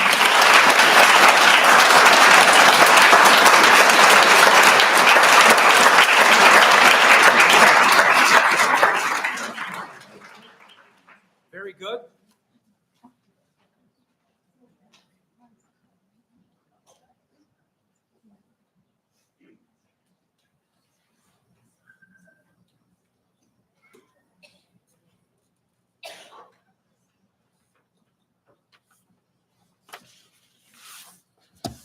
I'm very good and counselor at the high school and head of the Brighton Education Association. So a lot fewer students signed up to take art classes next year than has historically been the case. Why is that? The answer is we don't know. Are we offering too many elective options at Brighton High School? Probably. When you do that, it creates a situation where your staff can be whipsawed from year to year depending on what students sign up for. This laissez-faire approach to scheduling works against maintaining programs and offering stable full-time employment. Perhaps we need a more hands-on approach to scheduling that provides some limitations so that everything we want to preserve gets filled. An elephant in the room is that the student-driven schedule approach is not applied equally to all classes. We have classes that run each year with very few students, like single digits when they could have 33. This is hard to justify to other teachers who face layoff. Another problem of our own making relates to when the Michigan Merit Curriculum was established. One of the new graduation requirements was 2 semesters of visual performing and applied arts. Initially, this meant art, music, and little else. However, over time, most electives have also been allowed to check this box. So this graduation requirement now does little to help get students to take art or music. Make no mistake, the art department is in jeopardy with this move. Why? because it is not just about the loss of pay when a teacher goes from full-time to part-time, but they also have to start paying a prorated amount of their health insurance. Who can afford that? Certainly not a single mother. So if she leaves, who are we going to get to take this kind of position? We are in the midst of a teacher shortage after all. There are easy fixes. We have a number of classes at Brighton High, like monitoring an online lab, teaching mastery skills, that any teacher can be assigned. These could be used to fill up her schedule for next year while we discover and address whatever is causing the decrease in art signups. Brighton High School administration tells me, well, we're only given so many FTEs to run our schedule. So that means it's about money. I was at the last board meeting and heard Mr. Jones' financial presentation. We have $17 million in fund equity, and this will be $20 million by June. I think we can afford a 0.4 FTE for next year. So the prudent path forward is to keep the teacher at 1.0 FTE for next year by either running her classes at lower numbers, which we do routinely for new pilot classes, and or assign her some additional classes that any staff can teach. Meanwhile, we can figure out the problem and remedy it for the future. It would be a very bad look for our large comprehensive high school to have no art program next year. This could negatively impact our ability to attract school of choice students. Thank you.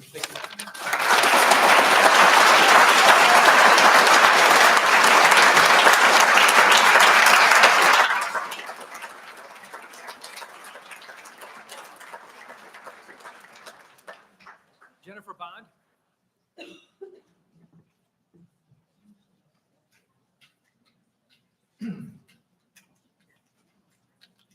Hello, my name is Jennifer Bond. And first of all, I just want to say, I'm sure you can all agree that you would want all of the teachers in Brighton area schools to go through training when they assess the students at Brighton area schools. So I just want you to think about that. I'd also like to bring a little positive energy with the last weekend with Beauty and the Beast. Scranton Middle School did a phenomenal job. It's clear to see that we have strong talent for years and years to come on the stage. So kudos to the creative team, the cast, and the crew.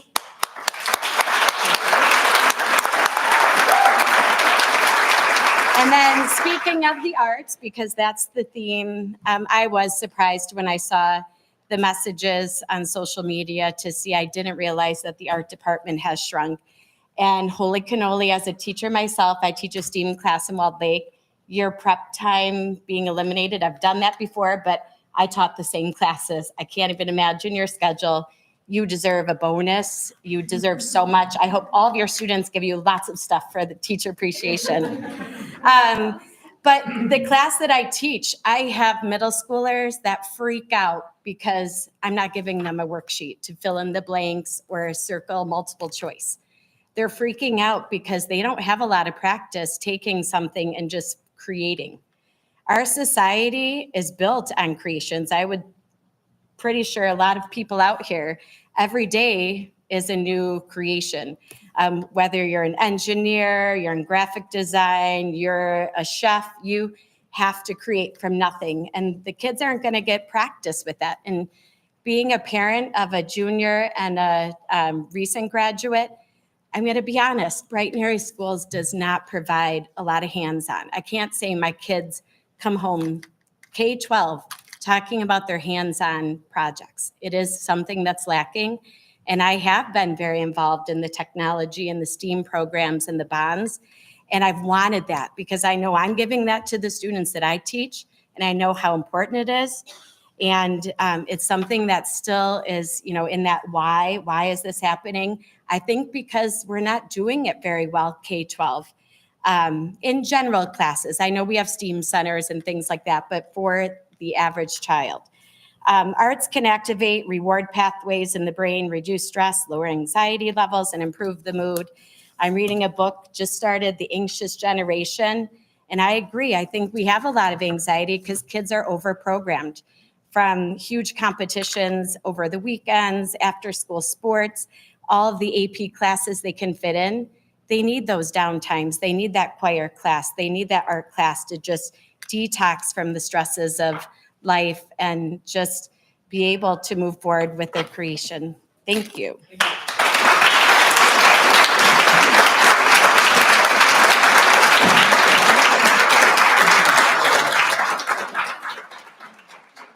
Jenny Sobolewski?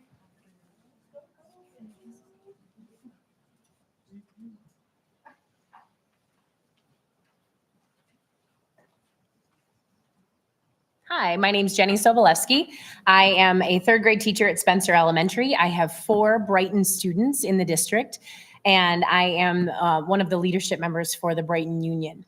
And I'm here to do a little elementary glow and grow.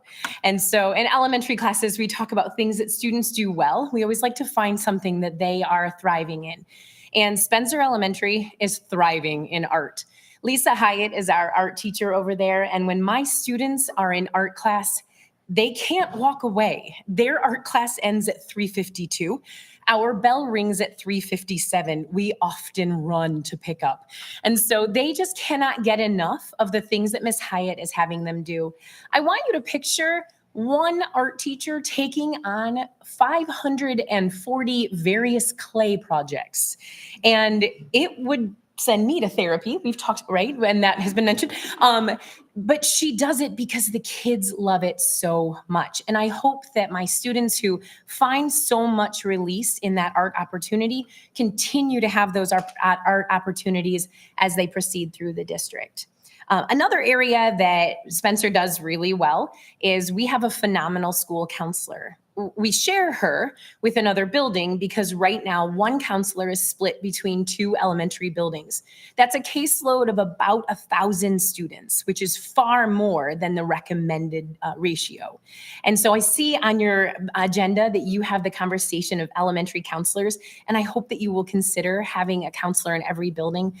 The opportunities that our counselor offers to our students to engage in social stories and problem solving and conflict management and personal growth is invaluable. We cannot possibly cover all of that in the classroom with 22 to 29 students. And so to have that counselor there as a resource is very valuable to us. Now to the grow portion. This was not on my talking points, but listening to the conversation, when I started with Brighton Area Schools, I had to be trained in the evaluation system, and then the evaluation system changed and I had to be trained all over again. And every year I get a refresher course on the evaluation system, which has been the same for 8 years, but I have to have a refresher course. And if I found out that my evaluator had not received any training, I think I'd be worried that I wasn't getting a fair evaluation because my evaluator hadn't been trained in that area, especially if it's the law and no one's above the law. Additionally, I sure hope we're not having a conversation about cutting the arts because of enrollment and considering a JROTC program, which is phenomenal, a great program, with interest in technically 2 students, since 2 that are interested are seniors. So just something to consider. Thank you so much for your time.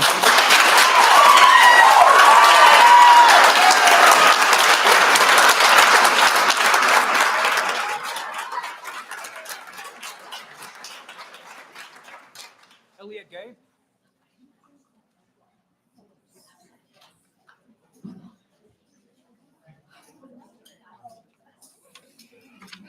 Hello, I am Elliot Gay.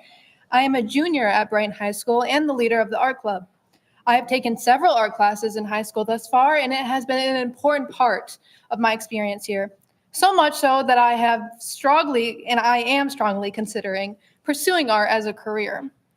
I speak on behalf of all future students of Brighton High School to ensure that they have the same opportunities I had. Ms. Marzoni has been a fantastic mentor. Every art class that I have taken at Brighton High School has had a large enrollment. I believe my smallest class size was 25 students.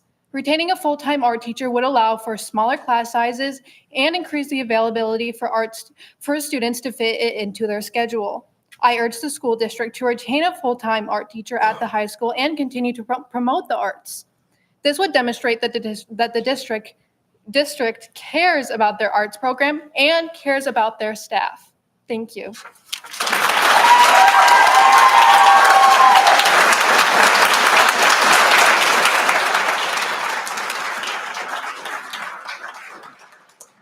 Lindsay Wing.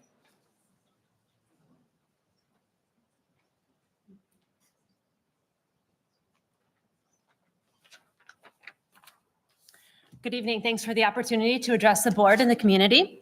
My name is Lindsay Wing. I am a parent of 2 children at Spencer, and I'm delighted to share some stories tonight from myself and other Spencer parents. So I'll start with my own experience. My daughter's favorite special is art, and I didn't even know this was going to be a thing tonight until just recently. This is a place where she really shines, and she's been so proud to have her work on display at the Howell Opera House and the District Library. And recently, she had an opportunity to participate in an art enrichment program with Miss Hyatt. And she recruited some friends to join. I talked to one of the parents of one of those friends, and she shared with me that her child had never really been interested in art in a school setting until that child had the opportunity to experience art. And that's the point here. So even if enrollment is declining this year, I don't want to see a knee-jerk reaction. I want my younger children to have the opportunity to try different things, including the arts. But I have a few other stories to share from parents that I've talked to recently. One parent shared with me the enormous amount of reading progress that he's witnessed with his kindergartner. Another shared how her 3rd grade daughter has working so hard on their Sports City Mini Society and their prototypes for the end of the year market day. And then, of course, we have our wonderful Spencer PTO. This past week, they hosted a luau, and it was so fun to see families having fun and spending time together on a busy weeknight. I saw dance parties and photo booths and even a heated game of chess. Another wonderful opportunity at Spencer is Popcorn Fridays. Students have the opportunity to buy popcorn for 50 cents. Proceeds go to a field trip fund. A parent shared with me that in her daughter's 4th grade classroom, kids were going around and making sure that everybody had money for popcorn. This allowed my friend's child to purchase an extra bag and take it home to her 1st grade sister, who had happened to be homesick that day. The thread that runs through these stories is that Spencer is a caring community. These stories may be anecdotal. Most of them won't show up on test scores. But when a school and the humans create a safe space that kids are excited to be a part of, we're fulfilling the mission for setting these students up to be thoughtful, lifelong learners. And I want that to continue for all of our Spencer Roadrunners. Thank you. Thank you.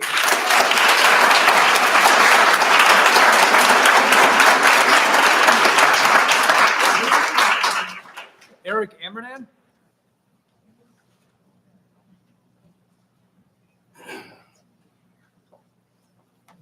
How's it going? My name is Eric Ammerman.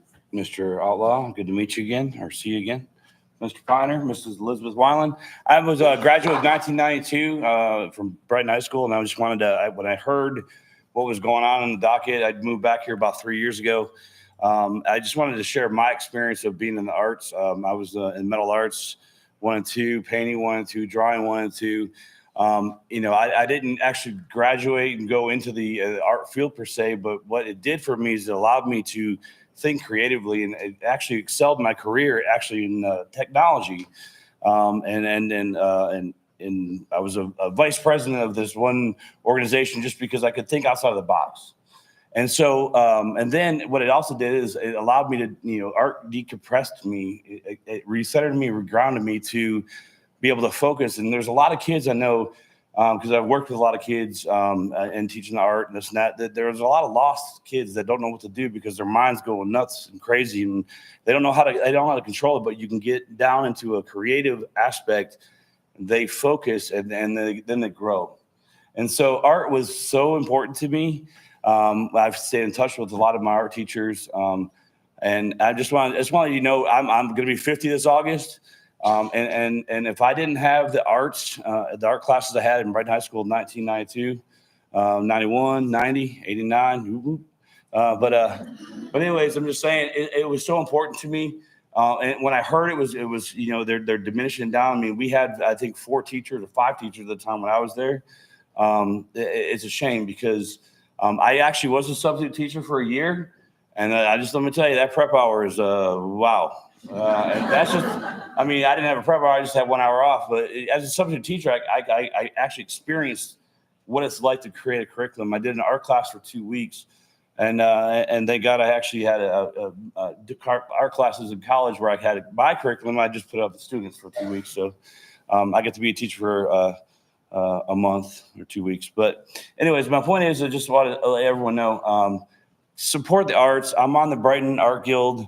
I'm part of that program as well. We're trying to open it up for students that we're creating a place where they can come in because it's so important because it's not just about drawing a picture and painting a painting or creating a sculpture. It's about opening your mind up to being creative and, just support it. Please come down. Brighton Art Guild, downtown. Go see it.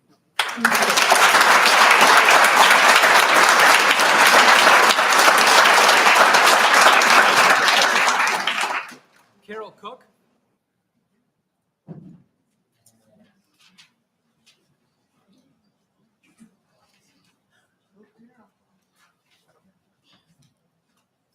Good evening. My name is Carol Cook. I taught in Brighton area schools for 31 years. I started teaching in 1971. I was the girls' basketball coach here, the first. This was before we had fair wages and money and the gym time. So things were rough, but then they passed Title IX and you guys had to share. Talking about the law there. Now, I also had champions. I had a team that was 25-0 and went to the state semifinals, Final Four. And those were big schools and big players. We didn't win, but we really gave them, you know what. We were little Brighton, but we played big. Well, it's the arts, isn't it? And the arts is emotion. It's raw emotion. And you have to teach it because you have to feel it. And I'm going to teach you a little lesson right now that I taught to my students. We were teaching the Renaissance, well, they loved it, and then we got to Baroque. And I tried to say I wasn't a Baroque record, but what can we say? Baroque is big angels and all sorts of fuzzy, beautiful things that glitter. And the kids were like, and they were dying and Baroque was going down. And I said, well, I am going to go for Baroque. And I'm going to tell them some stories from history because I taught history. In fact, the AP European History course I introduced to the high school in 1995, and I taught it until I retired in 2007. I also gave the commencement speech at the class of 2005, and I was elected after I retired to be the Grand Marshal of the Homecoming Parade. So I did a few things around this place, and I love it, and I still live here, and it's my home. Here's the story. I might go over, so you'll have to cast a line at me, I guess. Here it is. Go. In World War II, there was a little church. There was a little church in an Italian village. And on the wall of that church was the Last Supper. And the Last Supper was a fresco. And who painted it, kids? Anybody know? Leonardo da Vinci. Oh, him. He was gay. Forget about it, right? Well, guess what? Leonardo da Vinci's church got the heck bombed out of it. And I showed him a picture, and there were all the walls gone except one wall. Ms. Carroll, I'm going to have to ask you to, I know it's a great story. I'm going to wrap it up. Come on, give me a break.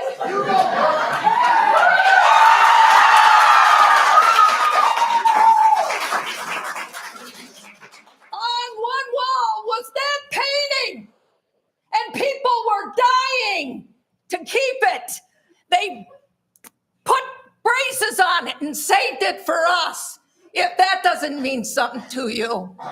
Then there's St. Paul's in London. There's one more after this. Give me a break, please. St. Paul's, the church. It's burning, but people are inside trying to save it as Hitler pounded London. And everything around it in that picture is lost. It's burnt to the ground, but St. Paul's made it through. And the last one was the Hermitage in Russia, in St. Petersburg, that was surrounded by the Nazis. They were being starved to death. And they cut their paintings out of the frames, and they put them in trains and sent them to Siberia to protect them from the Nazis. And they beat the Nazis, by the way, and kicked them out of Russia. That was amazing to me, because what happened was 3 of my students broke out crying when I was finished. It is the job of the teacher to get the students to love the subject, not love them. And art history is what I taught. It wasn't a course in world history, in American history, in the AP histories, in all the Englishes I taught. And I put the message out to my former students. You said teach for life. I heard from Katie Collins, Katie Flory Collins.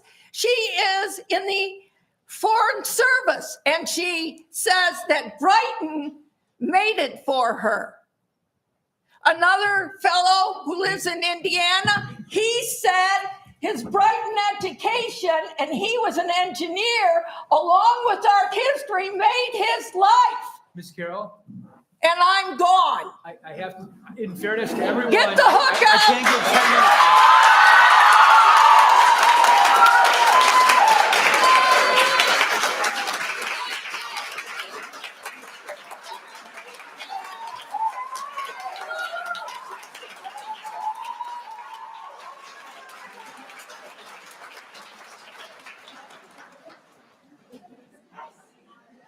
Sid Atkin.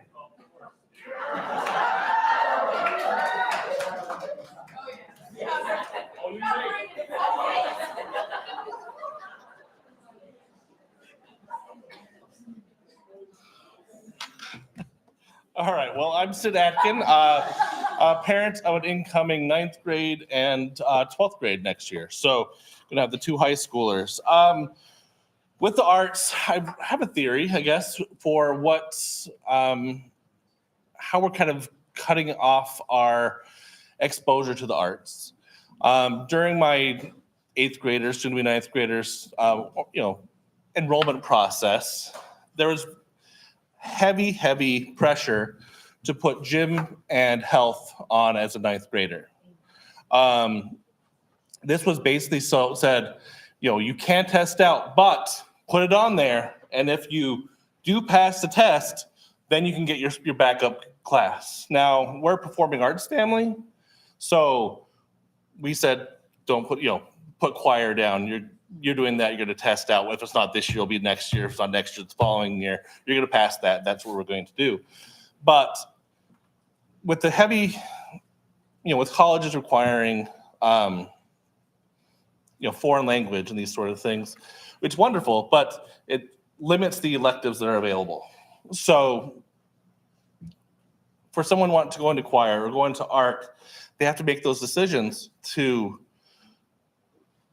prioritize what they want to accomplish. If they're getting forced into gym and health, then we're boosting those numbers, I feel, kind of artificially. So what happens if kids choose what they want and the gym class all of a sudden has less people? Are they on the cutting block for less hours, or are they safe because of the football coach? I don't know. This is just so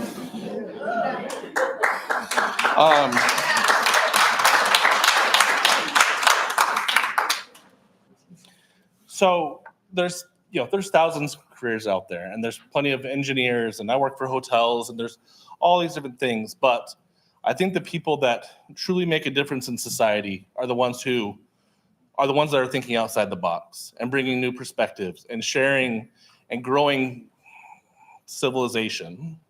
I believe those are the creative people that do so. I'm proud to have creative children who share their gifts with their community. And the educators that encourage them and grow them and take that. And they have not had the opportunity to take art classes because everything's really tight, and they take choir, and that's going to happen. And they take, sign language and all those things. But that doesn't mean that it's not just as important to everybody else to have that opportunity. So I would say that we need to figure out why we are stuffing our children into gym and health and having it feel like a requirement for 9th grade when it is not. There's more time to do it. They can make it as a senior, they can take tests out of it and go from there. But anyway, thank you for your time. Appreciate it.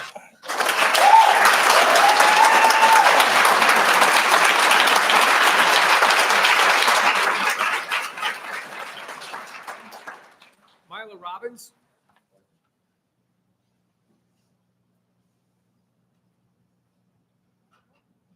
Myla Robbins. No? Liz Urso?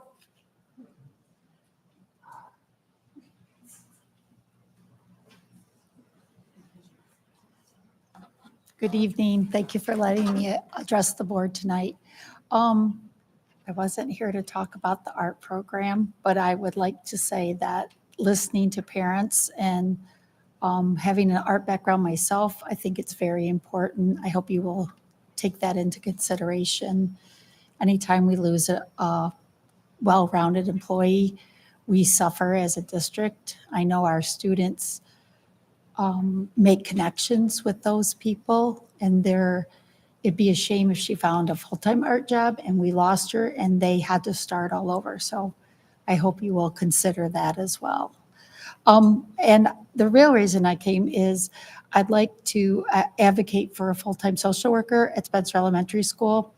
I began my career here over 20 years ago when we had a part-time media specialist, and it was just about impossible to get things done when somebody has to spend 2.5 days one place and 2.5 days in another place. And when you're talking about kids' emotions and their feelings and those problems, they can't wait 2.5 days or a day and a half. So I'm asking that you support a full-time social worker in all elementary schools. It's very imperative, especially at this point in our world. Thank you. Thank you.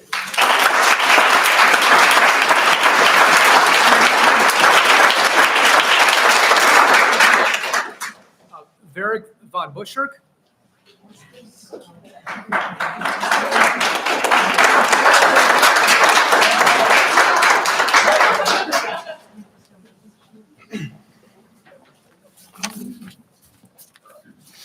Hello, my name is Varric von Buskirk. I'll be speaking on behalf of my father, Jeffrey von Buskirk.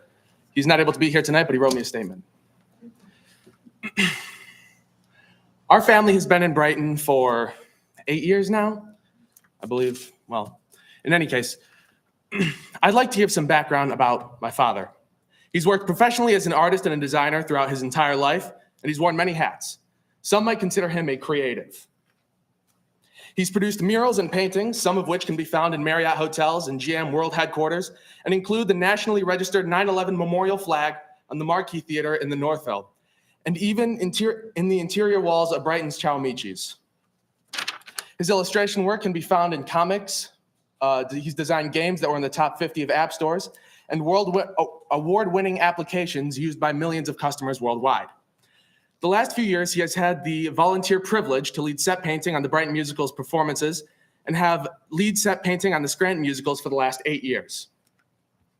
He offers some highlights of his career over the last 30 years to talk about where it all started And that was when, as a freshman in high school, he took an introduction to art class. One of their first assignments was to draw a picture of their hand. He could draw a very good picture. It was then that he discovered his talent in that field. He continued with art classes through high school, which gave him fundamentals to build on later. Without the art program in his life, he may have never realized this potential skill, and his life could have been vastly different. High school is a time when students explore about themselves and what it is that they're best designed to do with their lives. Where they discover, for example, if they have success as a scientist, as an engineer, a teacher, an athlete, an actor, a politician, are they mechanical, musical, or are they creative? Brighton should not be diminishing their art program, but expanding it. Creatives work in many lucrative and important fields, including advertising, film, video game development and app design, product design, transportation design, interior design, fashion design, graphic design, textiles, architecture, and of course, the fine arts, to name a few.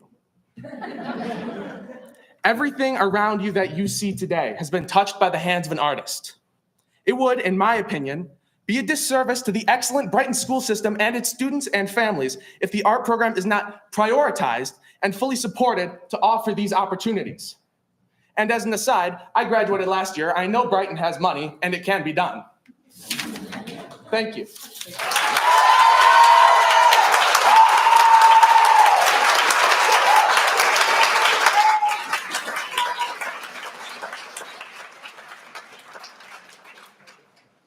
Jacob Van Noot.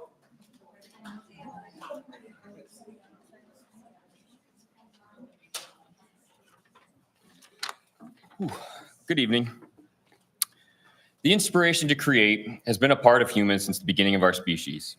Art has been used to tell our stories from the first records of human history on cave and pyramid walls to the creation of our own written language, and now our immensely visual culture that entices new patrons into local taco restaurants, draws crowds with posters, costumes, and backdrops for plays, inspires family time with animated shows about fun-loving families of dogs, gives pride with massive sculptures of cleats to honor Detroit-based nonprofits during the draft, and the unveiling of a new mural by a Brighton High School student artist at Jackie's Custard.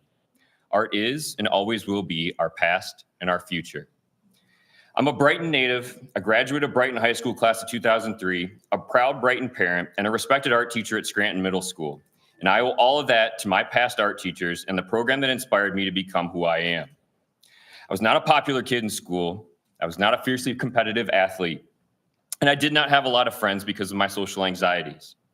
But the welcoming and understanding environment provided by the art teachers in their classes gave me a voice and the confidence I needed to become who I am today. They taught me to not only be okay with showing others who I am, but to be proud of what inspired me and show it to the world.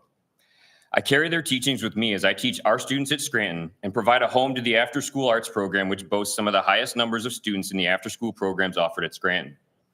At the time of my graduation, there were 4 full-time art teachers, all with full classes. This year, we see the second reduction in the art department from 2 full-time art teachers last year to now a single part-time art teacher for next year. This constant reduction to our program had me worried that the experiences and pride I gained from the arts will be missing for our students and my own children. As a proud parent of 2 amazing young people at Horning Elementary, I have witnessed them start to feel the encouragement and pride in creating something that did not exist before they set out to bring their vision to life. Just this year, my 3rd grade daughter wrote a persuasive essay explaining why she believed there should be more art time in her school. In her essay, she writes about the calm and fun experiences in her art class and the benefits it can give to her and her classmates. She writes, "We need more art because it is calm. One way is it will make us more relaxed and ready to learn. When the class is more calm, you can be ready to learn." She even suggests options for adding this time. Maybe you are wondering that we would take something out of our day, like break, in order to fit in more art. You might need to use this in life, so it is important. And she concludes her essay with, "Art is so calm and lets you express yourself. Art is so fun." Art is our unique truth of what it means to be human. It is our past and our future. So help us ensure that our stories and experiences and the stories and experiences of our students continue to be told and expressed through the arts. Thank you. Thank you.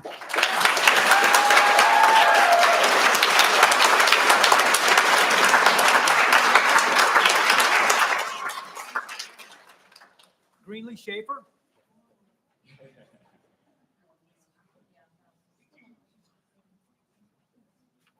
I'm Greenlee Schaefer, and I'm a senior at Brighton High School. And as a person who comes from a poor town outside of Michigan State, when I came here and seen how many art classes were offered as a student with learning disabilities such as dyslexia and dyscalculics, I was thrilled that I was going to be able to fill my classes with art.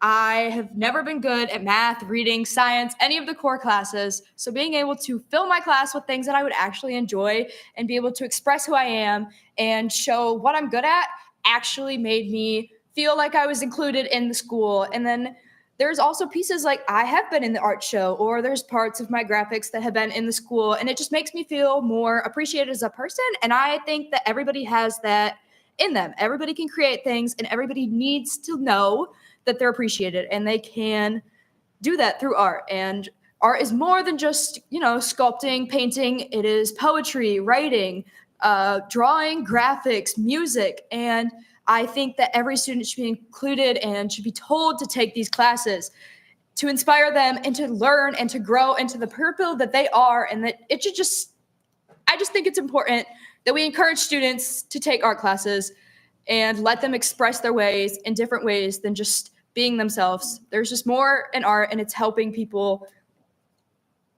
Yeah, I'm sorry.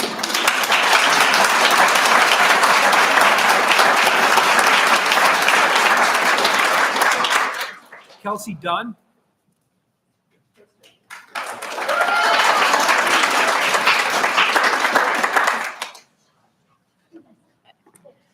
Good evening. Thank you for your time. My name is Kelsey. I'm currently a junior at BHS, and I'm going into a career of theater production and art. I really do not think that you guys should cut Ms. Marzoni and not go part-time for art. The importance in art education is not in question here. Art class helps students find a healthy and safe outlet and environment where they are free to express themselves without any judgment, and art teaches students important skills such as persistence when projects get tough, problem-solving skills, communication, being able to express themselves, time management with deadlines, and staying on top of projects, as well as many other important skills required to be able to function clearly in one's life. The importance of art doesn't just come from having the classes, though. It comes from having them provided all throughout the day and allowing kids to have that opportunity and environment found only within an art classroom. I haven't been involved with the arts programs and classes for as long as I've attended Brighton, which I think is 7 years. Don't really know. And I can't imagine future years of students not getting that experience and not having those same opportunities. I've taken almost every single art class that Brighton has to offer, but for the past 4 years, I've been trying to take Pottery Studio, but due to scheduling conflicts with AP classes and just classes that are only offered one at a time, I have not been able to take that, and that's one class I really want to take for a really long time. I know I'm not the only one who's had problems with that, though, and many people cannot take those classes because they do not have the time in their schedule, and they have to start making decisions based on what they think looks best for colleges, looks best for what goes on in the future, because not everyone is going into art, even though they want to take the classes. Making Ms. Marzoni and in consequence the art department go half-time would only worsen this problem and not solve it. If you want to see a drop in numbers, that's a great solution. Numbers of students taking art classes have been dropping since you guys no longer put the emphasis on the subject, but art is everywhere. Look around this room and everywhere is art. This carpet and even your desk, it may not seem like it, but at some point that was designed by an artist.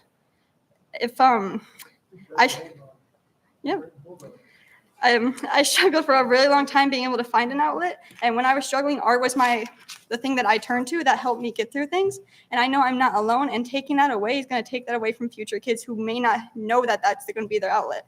And yes, not every art is not going to be for every kid. Art is not every person's thing. That's okay, but for a lot of people, it is going to be. Cutting arts will also cutting arts will also, for students who are planning on going into art education, in order to get into colleges, they need to build a portfolio. Not having time, not having the classes is not going to help them be able to build their portfolio and not be able to get into possibly as good of a college as they may wish. So I implore you all to not cut Ms. Marzoni in the arts program. That's all I have to say.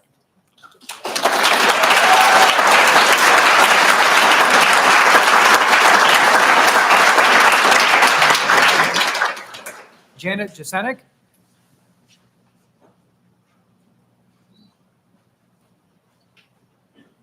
Hi, I'm Janet Jasenak. I had 3 children go through Brighton area schools. When my kids were in school, there were 4.5 art teachers, and they it saved them. And I know, so I understand, I feel for you guys, the students, because art saves lives. It really does, and it is so important. If we need to do some brainstorming about why you're not getting enough students in, I know a lot of the other teachers who taught it, Mr. Piner, Mrs. Ray, Ms. Weiland, they can probably help you, because we had at Brighton High School a art program that rivaled community college arts. And we had that, and we can do it again.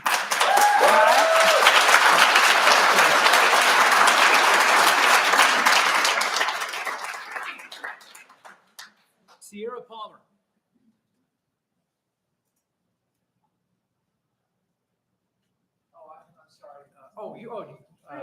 Okay, it was checked that you didn't want to speak but had written comments, so I just.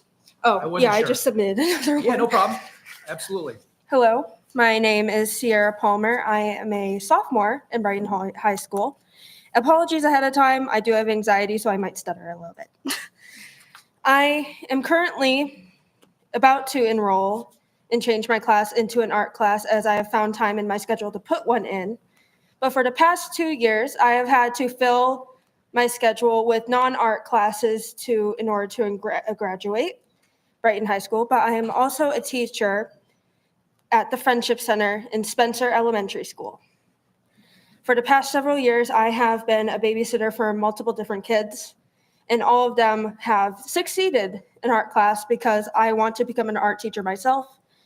And I have taught them most things they know, and now art is one of their favorite subjects. Kids come up to me quite often asking me to either teach them or help teach them with the things that they are learning in art classes as they want to explore and develop in how they want to learn themselves, which I find is very important, that we take kids and help them grow in such a creative way. It is also very important to recognize that art helps people express themselves in ways that we cannot express through words. In almost 6 hours of my day, I am doodling on all my paperwork as I cannot express certain things when it comes to anxiety or I'm struggling at work. And it helps my teachers recognize that either I need help learning or that they just really enjoy what I had to say through my art in little cartoons. But back to the children. I do spin art in different art fairs. I have sold spin art. Kids have created spin art. Kids have came back to me. I have kids I work with every day asking me to bring in the spin art because it's different every time, and they can title it and they can make different papers with it, and they get to go home and then their families want to come and do it.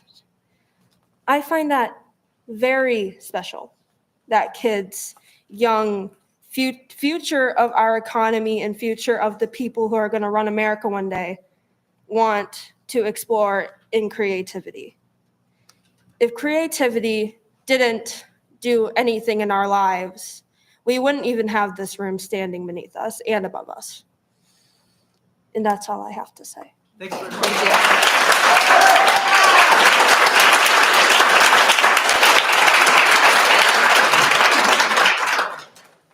you. Ava Warren.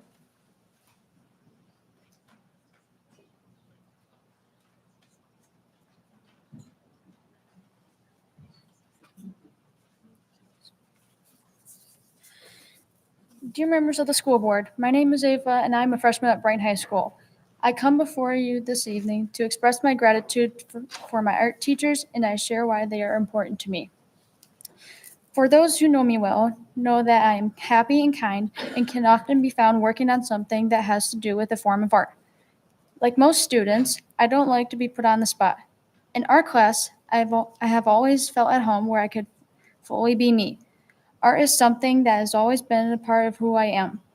My knowledge and skills have sharpened and continue to grow each year. I give credit to my art teachers, Ms. Vermilio, Mr. Van Note, and most recently, Ms. Marzoni, who have guided me along the way. So much detail goes into each piece of artwork produced by each student. Our art teachers give so much of their personal time too. Each year that I've been an art student, I've seen my art on display at various locations throughout the year around Brighton and Howell. Cooper Binkley, Brighton Coffee House and Theater, Brighton High School STEAM Lab, and the Howell Opera House, to name a few. The hours that my teacher have put into planning the projects, preparing the displays, setting up and making sure all the art students is showcased is immeasurable. Many of these steps are happening after school, on weekends, and not during school hours. I am asking you tonight to reconsider what we as students have heard about our current high school teacher. Cutting our hours due to lower enrollment for the fall will have a negative impact upon all art students in future classes. With the current school schedule, I am able to take and be a part of our classes offered that will help me after high school pursue the dream of my career in the arts as well. Ms. Marzoni, like the other art teachers mentioned, is not only passionate about teaching art, but building relationships with their students and helps us reach our individual creativity levels. Art is an important part of my school day. Please don't take my teacher away, because students are more just a number when it comes to getting a fair, quality education. Thank you.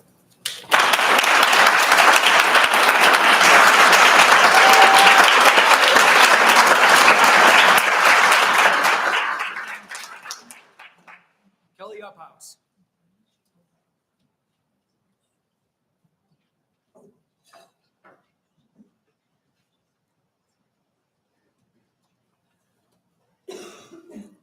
Hi, my name is Kelly Uphouse. I'm Brighton Township parent of 2 students in Brighton schools. One is now a teacher, graduated in 2017. The other is a sophomore who is currently taking pottery class. And he has been inspired by pottery class, which I am so thankful for. It's opened up discussions in our home, which is a wonderful thing considering my background in art. More than 20 schools in my childhood, K through 12, the only consistent thing I had was art. Through dyslexia and what didn't have a diagnosis back then of ADHD, I was doodling to focus, to hear, to listen. Art is the core foundation of where I am today. I currently own a artist cooperative of stylists, hairstylists. I work New York Fashion Week because I get my hands in and I design. I design because I was given the opportunity to put my hands in clay. I was able to put pen to paper, and there's not a single person in this room that didn't create something by putting pen to paper, including vehicles, buildings, your writings for law. It is so important to keep an art teacher that has the physical ability to bring forward whatever is inside a child, that gives them the ability to express themselves in whatever shape or form that comes out as, and art provides that platform. I was a homeless person at one point in my life, and now I own a business where I provide a platform for women to be able to express themselves through creative artistry. That's a huge deal. I dropped out of high school because nobody cared about me, but art was always a foundation that I was able to fall back onto to help me move forward and thrive. And now I'd say I'm doing pretty darn well. So I can say art was a pivotal point in that version of my life that I've experienced. So thank you very much.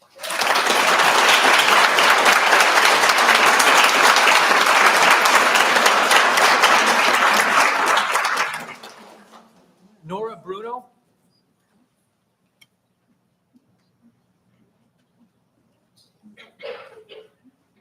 Hello. Hi. My name is Nora Bruno. I have a son and daughter in the district. My daughter is a kindergartner at Hilton. My son is in Totspot. He's 4. And I'm also a graduate from the class of 2008 and an elementary art teacher myself in a neighboring district. So I'm approaching this from a lot of different angles here. I'm worried for a lot of different reasons. Professionally, to do what Ms. Marzoni is doing is superhero levels of work and coordination and planning that she is doing by herself. I prepare for 490 students daily. It's a lot. Just the sheer cutting of paper, the arranging of materials, the making sure that they're the right temperature, making things. You're teaching metals and pottery? That's insane. It's a lot. It's a lot, and it's amazing. And so from a professional standpoint, I can't imagine letting someone this talented go to part-time to then eventually do what happens when these programs are cut this way. As a parent in the district, it's sad for me to be able to tell my daughter that I went here and that it's worse. Some program wholeheartedly is being depleted that should be getting better. I don't think many parents get to say that to their children, that something has gotten worse. We used to have 4.5 art teachers, many of whom are here today, and I'm so happy to see because they taught me so much in their time at Brighton, in my time at Brighton. It's a shame to say that we used to have 2 full-time pottery teachers who were working and that we had a metals teacher who was doing amazing things in that lab. And the drawings on the walls, the painting on the walls were something that you wanted to reach for as a person. You wanted to be that talented. You wanted to learn to do that. And then, just as a person who teaches art every day to students, who sees what this generation is like and what they need. Students learn a lot in their classes. They are smart, they are capable, but they are stunted in their ability to be resilient. And in every single career path that you take in life, you need to learn to be resilient. And to learn to face a blank paper and put something on it is frightening to these kids. I have kids throwing away paper on a daily basis because they can't do it when they haven't tried yet. To teach children to try at something that feels fun and low stakes, that they all do because the first thing they pick up is a crayon in their life, why would we limit that ability for students? And if we're going to keep it for elementary classes, why would we then take it away from our older students who are just starting to get it? They're just starting to understand how to do it. Why, when they're solving the problem, shut down the program? That seems like a waste of money that we're putting into this program. Why slow it down? Students are learning to do these things. Art isn't just expression. We're talking about it. That's part of it. The other part of it is the creative process. Creative process is not putting my feelings on paper and making it look pretty. The creative process is starting with nothing to make something for a purpose. Whether that purpose is to look at it or to have it hold this thing or to have it be a design of some sort that gives the feel of professionalism, there is a purpose. And to teach students that process in a way that is approachable, that is the arts. And so for my child to have less of that ability is sad, and I hope that the board makes the right choice for Ms. Marzoni. Thank you.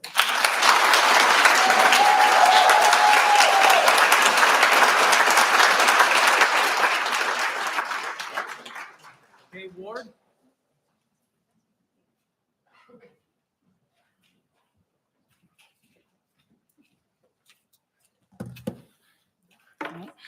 Good evening, everyone. Thank you for the opportunity to talk both in front of the board and the community tonight. As a senior at Brighton High School, who has spent multiple years within this district taking art classes, along with someone who's spent dozens of hours outside of school supporting our art program, this topic is really important to me. Over the years, I've struggled with my mental health, planning at a certain time that I wouldn't even live long enough to make it here today. Throughout all of this, art has been the one thing that has allowed me to express myself and keep myself going in a non-harmful way. The countless art teachers within the district and those who have worked here before, such as Ms. Marzoni, Mr. Carney, Ms. Walsh, or Mr. Van Note, have allowed me time throughout the day, along with after school, to discover ways to express myself and explore the things that make me who I am. Without these allotted times within my day, my work schedule outside of school would not let me continue to express myself artistically. I'm a STEAM student within this district, and I've taken multiple AP classes, ones that I've had to disregard my passions to take due to the restrictive scheduling problems within our school. Just through being in art programs within this school, I've been able to grow creatively and learn to think fast on my feet, which has helped me in multiple job interviews and throughout my college application processes. Without Marzoni and the hours I was offered to take the art classes within our school, and with her as a full-time teacher, I would not be here nor who I am today. As a child of a single mother and one who barely makes enough to help our family get by some months, and one who would do just as much for my brother and me as Marzoni does for her own kids, without people like Marzoni in our district and in our community, I don't know where this community nor I would be. I recommend you consider keeping Marzoni fully employed, if not for her 2 young children and who she is and what she does for the school, for the students in the district who need her. Thank you.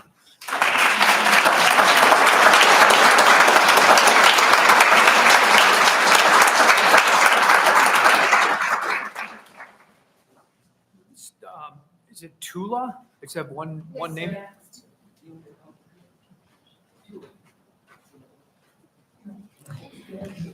Hi guys, my name is Tula Davies. I'm here on behalf of Ms. Marzoni. I am a Brighton High School student. I am enrolled in many art classes through my past. I'd just like to say that I've been declined in art class before, actually, and I've been talking to Ms. Marzoni about it, and she said, there's enough room for you. I wonder why that is. Because she cares. Because she cares about me, because she cares about art, because she cares about everyone, and not just herself. Ms. Marzoni, she engages with students. She isn't the type of teacher to tell you what to do or how to do it.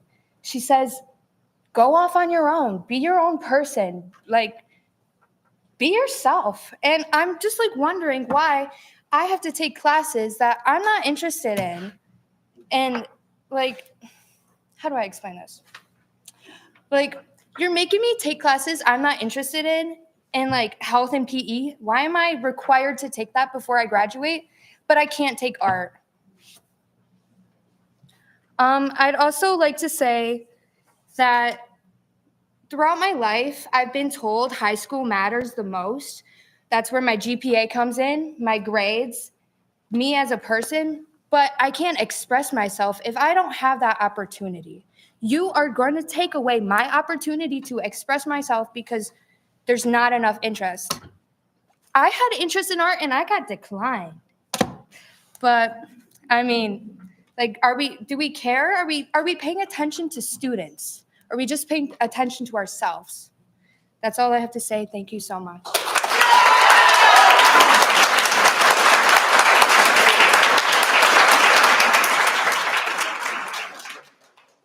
Richard McGarry.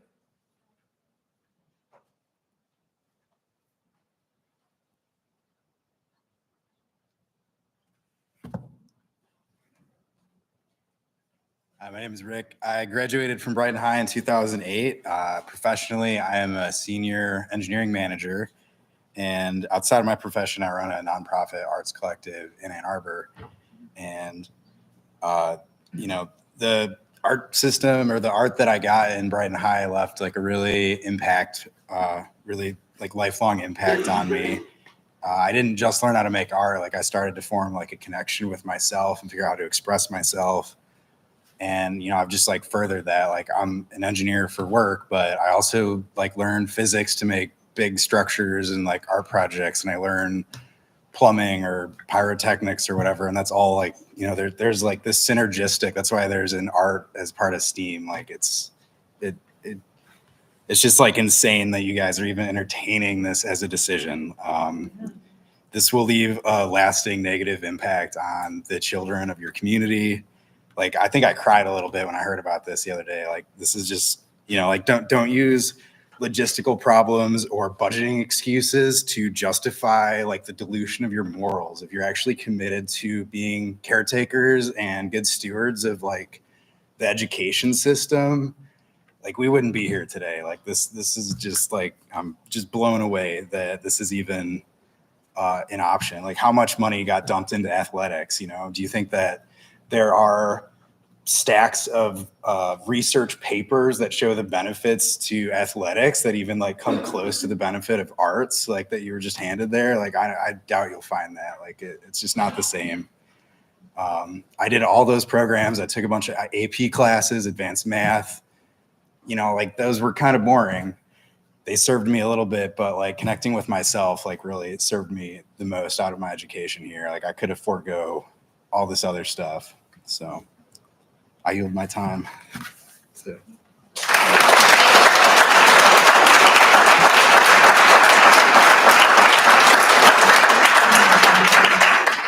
Tim Niddle.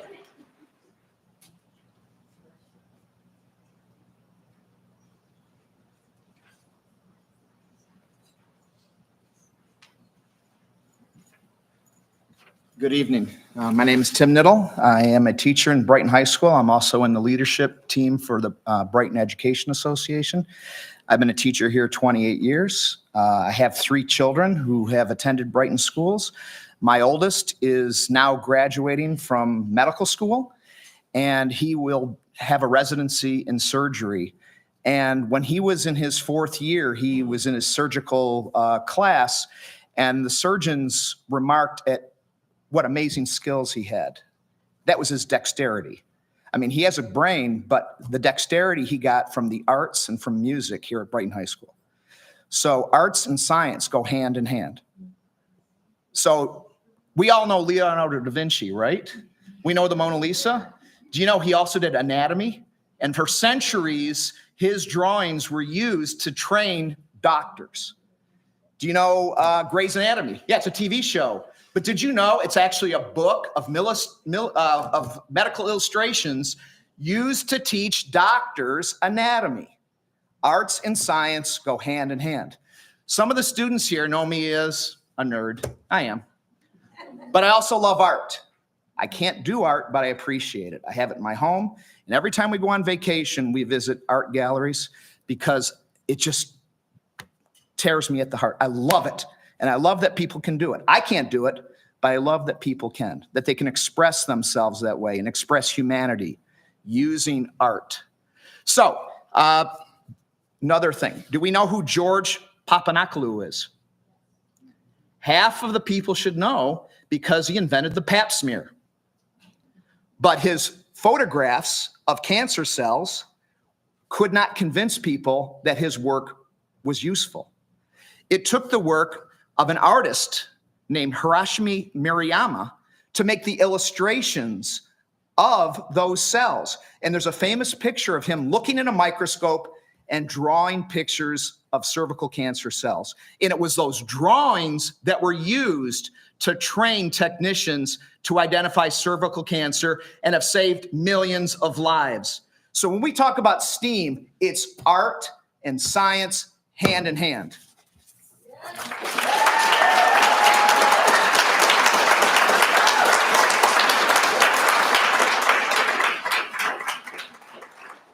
Jennifer Lumsden.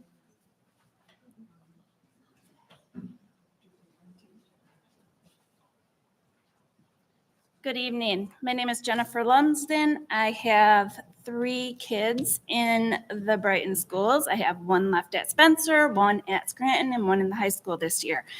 For the last several years, I have been on the PTO at Spencer, and I have watched a lot of changeover, and I have seen these incredible staff at Spencer be inclusive, always be flexible with any crazy situation that comes their way, and continue to be open-minded and encouraging for all people who walk into the building. As part of the PTO, I have been able to engage my creative side for some fun activities, such as our luau last week, which was crazy. I am an engineer by trade, and when I gave that up to raise children, I really felt a sense of loss.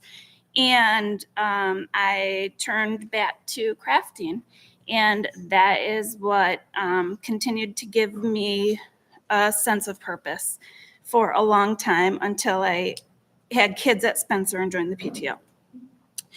As I am looking at the agenda here tonight, I see that we have an elementary counselor on the agenda for later. I'm excited to hear more about what that is going to be, but it seems that the mental health and the counselors and the arts all go hand in hand, and so I'm wondering why we're considering perhaps cutting part of our program at the high school level, but increasing it at the elementary level.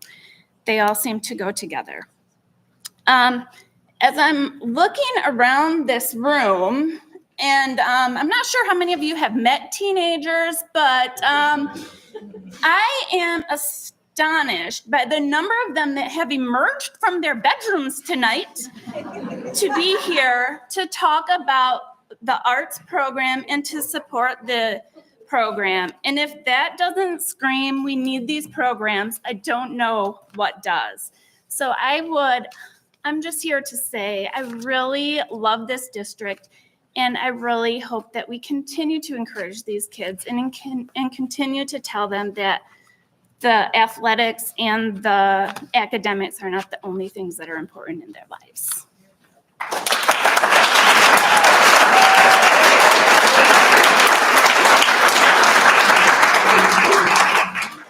Jenny McDougall.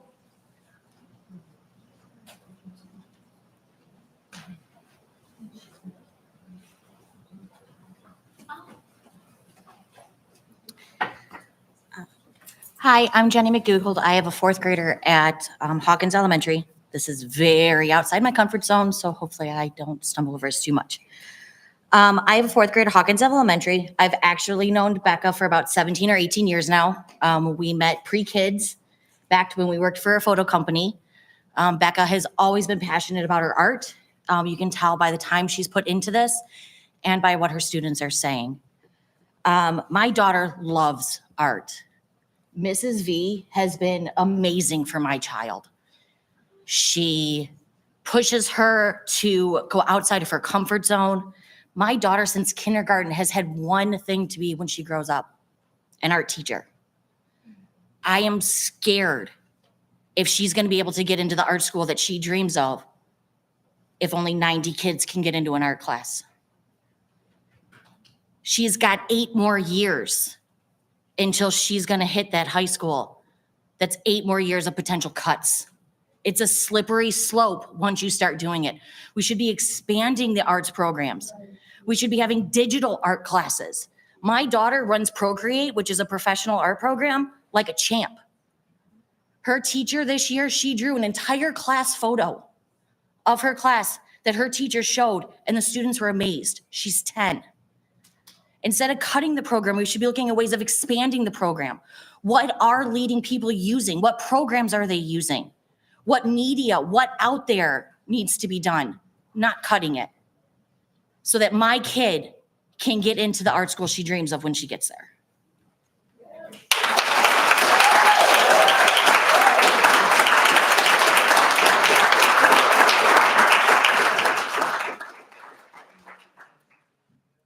Is Elena, is it Barnalau? Barcelo?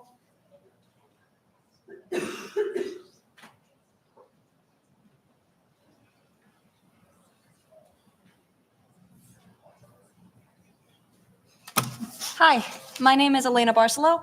I'm a sophomore at Brighton High School. Every single person in this room has gone through something and struggled. I can bet you that there have been multiple different coping mechanisms, whether that's poetry, journalism, writing music, singing music, and above all today, art. I know I've tried all of them. My art has turned into music. If anybody tried to take part of my art away from me, I would be throwing a fit. I cannot imagine how the artists at Brighton High School are feeling right now. I cannot imagine the fury they have. Mental illness has increased rapidly. And historically, art is being cut more and more in education. I don't think that's a coincidence. The amount of anxiety, depression, and the amount of people who have felt suicidal, specifically in high school, is not okay. Cutting arts is not going to help that.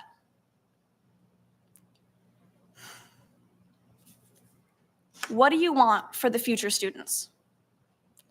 I have 4 younger sisters. 3 of them are going to be in high school. 1 of them already in high school. And I have so much hope for their futures. Knowing that they are not going to be exposed to opportunities to be creative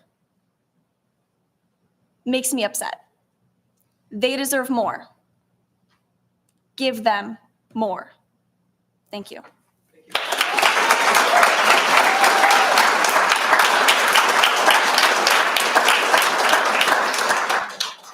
Symphony Double.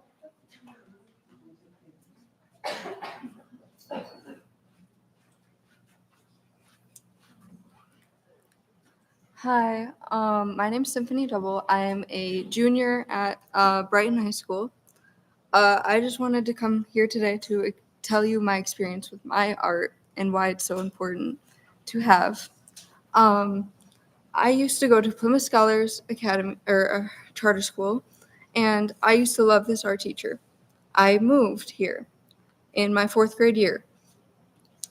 I remember loving art whenever I was in those years, and then I remember going to Scranton to Mr. Van Note. He was a great teacher. I remember in this very building, we did Bolt Pups Club, and he was one of the helpers teachers in a younger grade, and I was very interested in his art, and he told me that my art was good, and it made me very inspired, and it made me continue my art. And then I went into my freshman year, and I had Miss Walsh as a metal arts teacher before like her 2 years were up. She was very nice. She inspired me. She told me my work was great, even if I thought it was really bad. And then I went into Miss Marzoni's pottery, and I did drawing and painting. And I put on my next year that I was gonna do studio for metal arts and pottery, and I just love her teaching style. She's very amazing. She makes me feel safe in the environment she makes, and I just wanted to be more involved in her classes because I just finished I'm gonna be finishing my languages after this year, so then I have more electives that I can be able to do. And then after school, I go to graphics club. Mr. Carney is a very nice teacher. He makes me feel safe. I met a ton of people in there, even though I'm not in his class. I'm going to be hopefully in his class next year. I signed up for the whole year. And then I'm in Mr. M's class for fashion design. I was in musical for costumes. I had such a great time with that. I sadly quit, but I started to do fashion design with Mr. M, and I want to become a fashion designer, and I want to go to Eastern College. And it just is a very big part of my life, and I have met many people and have made many friends through this, and it's sad to hear that Ms. Marzoni's things are getting cut. Thank you.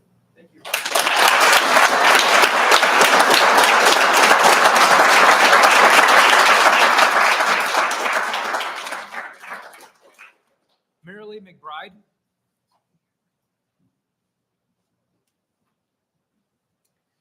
Good evening. I am the media specialist at Spencer Elementary. I'm also a proud resident and parent here in the district. My oldest has graduated from Brighton High School, future teacher herself. I have 2 children, one at the high school and one at Spencer with me. I feel compelled to talk about why we're here tonight, especially the discussions of what we're going through right now. And I want to lead with a quote that's very important to me. Children are not a distraction from more important work. They are the most important work. And at Spencer, we have our school motto, which is giving you the foundational skills to pursue your passions. Art is a part of our core curriculum at the elementary level. It is part of our STEAM program in our elementary level. It is also part of my media specialist program at the elementary level. I can speak for my own children, for my students, and I see their passion. And what I'm hearing is that there's an opportunity that might be taken away from them as they further their education here in Brighton, which makes me very sad to hear because it is such a passion for children. If you walk into any elementary school building, you will notice artwork everywhere. A child's not going to say, hey, look at my great test score in math. Oh, I did all this in spelling. The children are going to say, if you're a visitor, I made that art on that wall. That's me. That's a piece of me right there. And when that's taken away from them, you're taking a piece of who they are. And I know that there is a discussion about the lack of interest in the arts as the children are getting older, but I would like you to consider looking at the fact that maybe we need to push that as a curriculum that needs to be expanded on, and maybe a requirement for children. My daughter is a freshman this year. She's not passionate about health or PE, but they are requirements for her. She is a passionate art student, however, but because she's someone that wants to get all of her requirements out of the way, she's currently taking online PE. She's completed her requirements for the school year, so the rest of her time, these next 6 weeks, are spent fulfilling other classroom requirements when she could be in an art class pursuing her passions that we promised her at the elementary school level. I also would like to touch on the fact that we have, as a district, focused on every child having someone that they could be connected with. Some grown up, every child has a person in the district that they have a connection with. For many students, that is their art teacher. For many students, that is the school counselor. And I'm not just talking social emotional health, I'm talking humanistic qualities that make us feel connected to another human. We need a full-time counselor so students have that connection with a grown-up aside from their classroom teacher, because they might feel more comfortable or safe with that type of environment for them. And they might feel that type of connection with their art teacher because they can let go and explore something in themselves that they didn't know existed. And if that's taken away at our high school, that's detrimental to our society and the work that we're doing here in Brighton. And it sounds like we need to increase our art program based on her load, not decrease it. And I know that you care about our children, and that's what we're here for tonight. Thank you.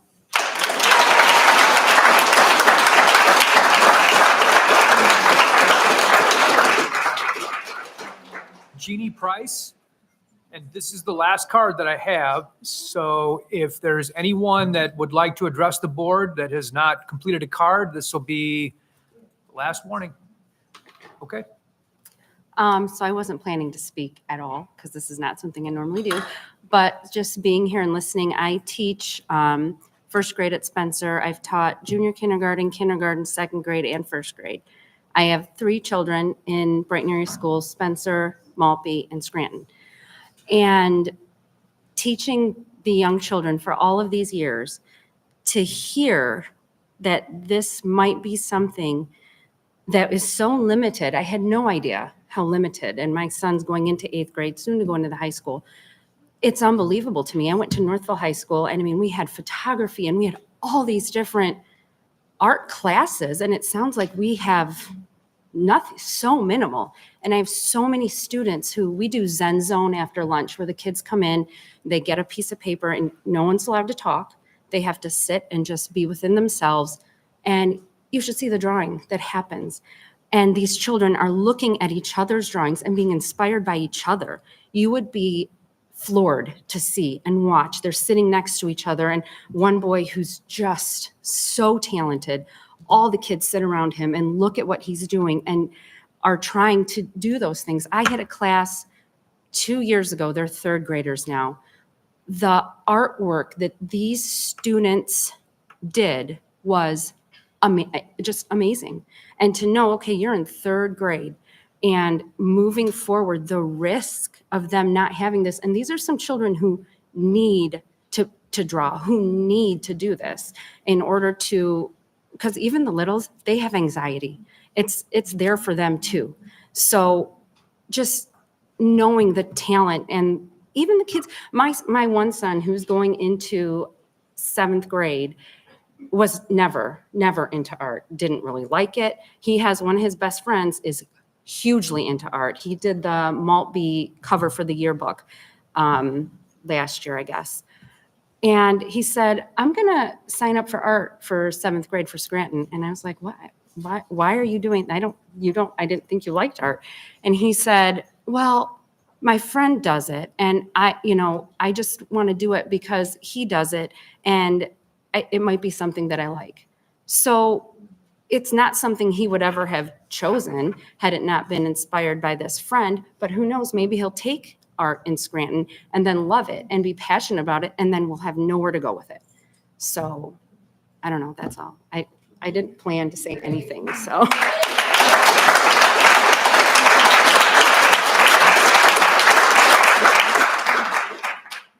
Zoe Vermiglio.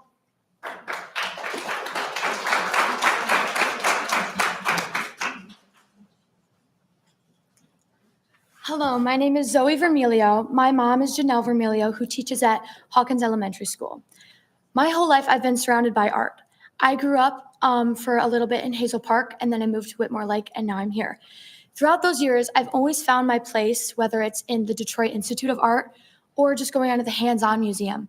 I mean, everywhere I find art, art was my first word. Like, it has been a huge part of my life. And I'm very involved in Brighton. I'm involved with a club called Interact with Community Services. I also do Brighton Musical, Brighton Choirs. I take ASL. I'm on student council. I'm on choir council. I'm a very busy person, you know? And I try to manage my time wisely. Next year, I'm planning on taking APs. I'm taking a lot of classes. My goal is to go to Michigan University for astronomy and astrophysics. I work very hard for everything that I achieve in my life. Yet, at Brighton High School, I do not have time in my schedule to fit in art. And art is a huge part of me. So I find that within singing and acting. But as much as I would love to take a drawing and painting or a pottery class, I find my best time to do that is in my own free time, which I'm very fortunate to having a mother like I do. But I know that's not available for everyone. A lot of people have problems within their homes. They might not even have a crayon in their house. Like, it's just sad to see that when art can open so many doors. And I think it's just honestly so unfair that someone like me who works so hard and takes so many classes to achieve what I need to achieve and can't take the ones that I truly want that fill me up with joy.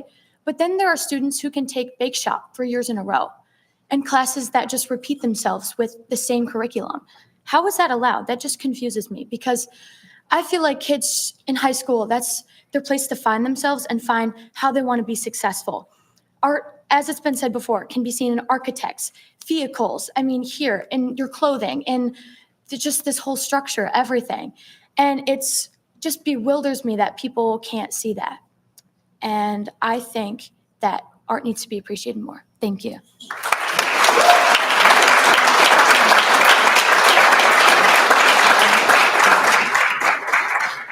Janelle Vermilio.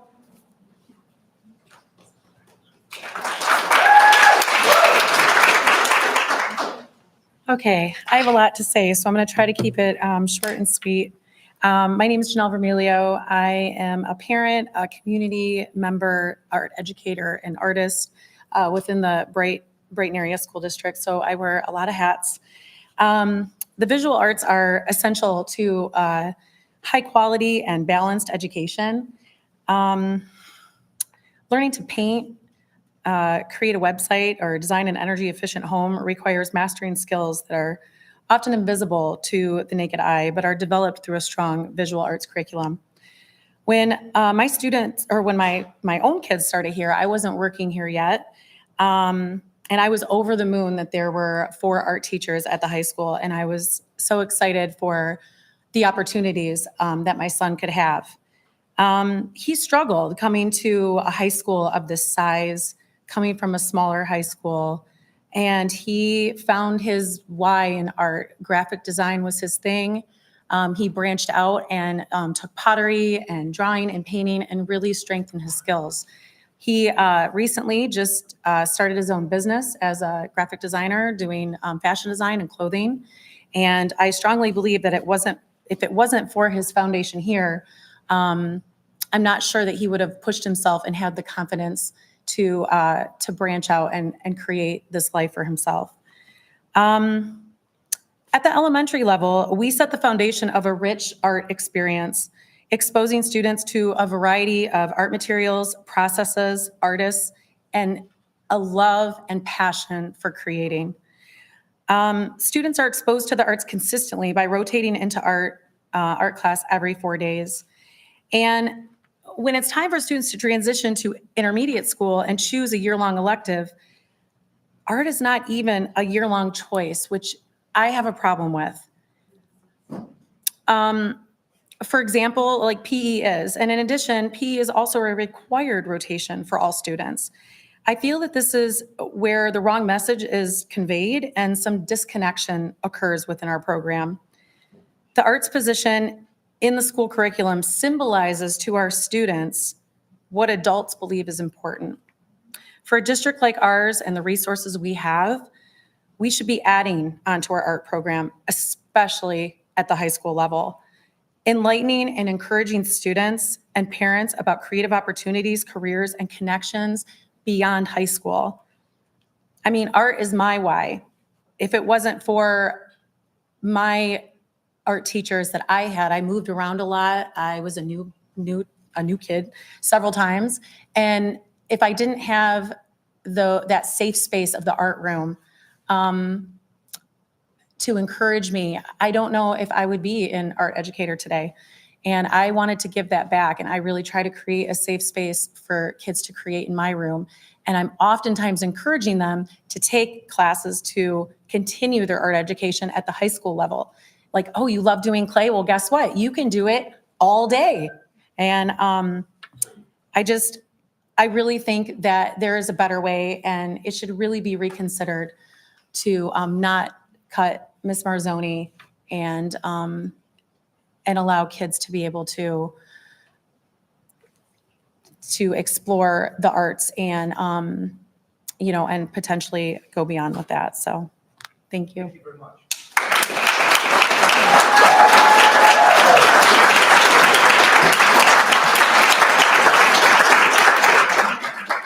Okay. That concludes the call to the public. Before we move into the for action, I'd like to personally take a 5-minute break. Okay. All right. So we're gonna stand in recess for about 5 minutes, and then we will reconvene at that point. Thank you.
Here's all the teachers that work with me, and we found ways to find out what we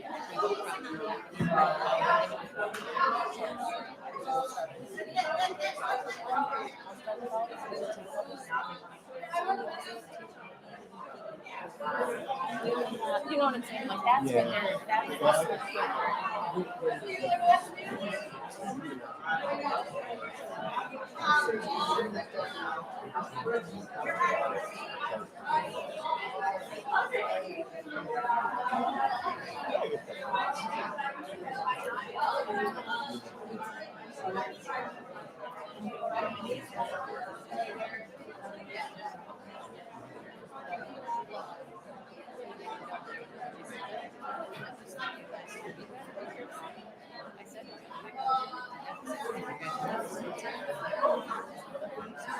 All right, let's do this.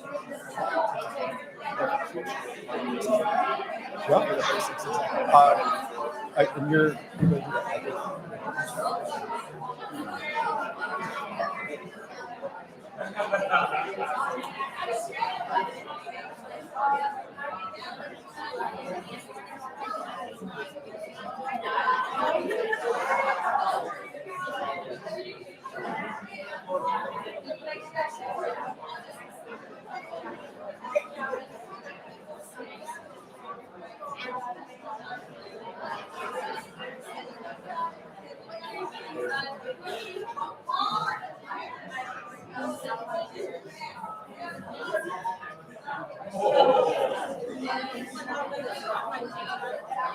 ready?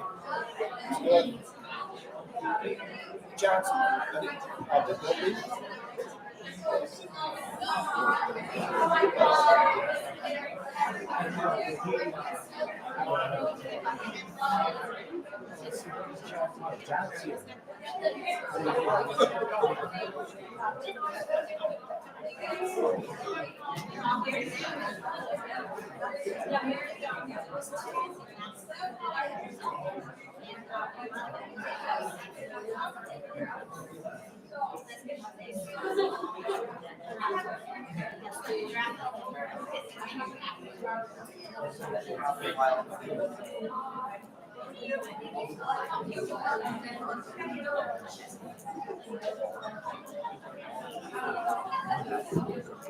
This is,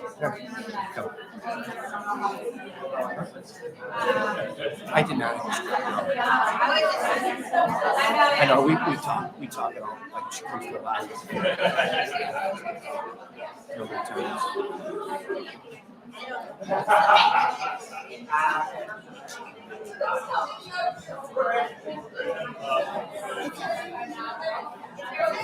There's Bill.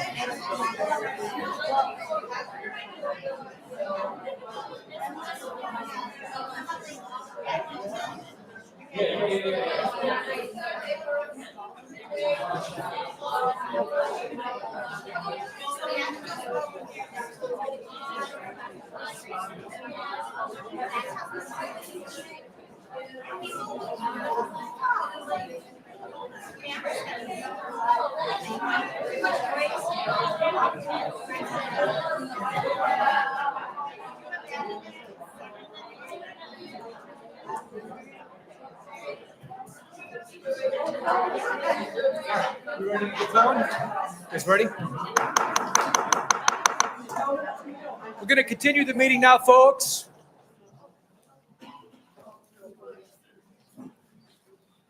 Okay.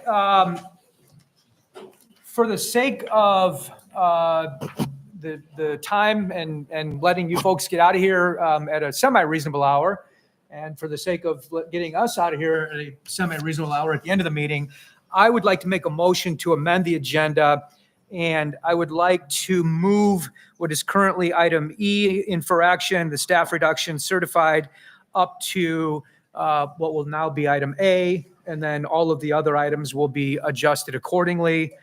And then I would also like to move to table the closed session superintendent evaluation that is on our agenda, at the end of our agenda for this evening. And we'll just move that initial one to the next meeting. All right, we got a second by Mr. Storm. Any discussion? I would like to make an amendment to that motion. I actually would like to also table the staff reduction item for our next meeting, in the hope of getting some additional information from the administration regarding the classes that we expect to run, not just as far as painting and metalwork and pottery would go, but additionally to get some more information about the graphic design and fashion design classes, so we have a fuller picture of the entire art offerings that are proposed for the school for next year, and some additional information about the historic enrollment in each of those classes. I appreciate the information that you've provided to us already on that, but I would like a little bit more before we vote on that. That's just my thought. Ms. Reed, just for clarification, you're saying to table the 4 action item? Yes. What if we were to proceed to vote, and I believe from our conversation, there's support to support the art program in Brighton amongst this board. So everyone in the audience, including the teacher who's been impacted by this, can walk away tonight with confidence that the board supports the art program, and then ask the administration for what you've proposed, just in the spirit of all the time that members of this community took tonight to come and participate in this. I'd like to personally have them go home with confidence, knowing that there's unwavering support amongst the board to support the art program in Brighton. I appreciate that, Mr. Storm. For me, and obviously we all get to have our own opinions up here, I very much would like that information before I feel comfortable voting, which is why I would ask to table it for next time. So I'll second your motion, so that, because we need to second it before we can discuss it, right?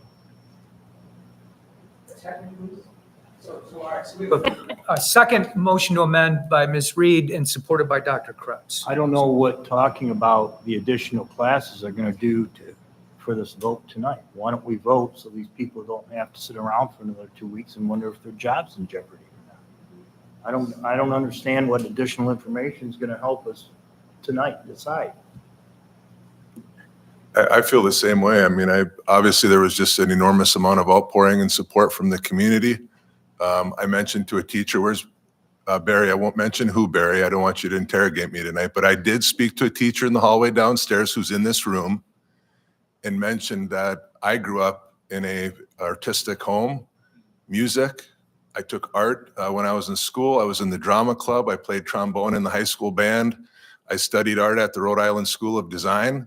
Went to the design studio in Helsinki, Finland for Nokia with the Rhode Island School of Design. And so I hope the public recognizes that the board is not who is suggesting this change in Brighton area schools. It's not coming from the board, not coming from me. It's not coming from this board. We support the arts program across the board. And for those who spoke tonight regarding flexibility and schedules, if you go back and look at some of the early meetings when I first joined this board, could not agree with you more.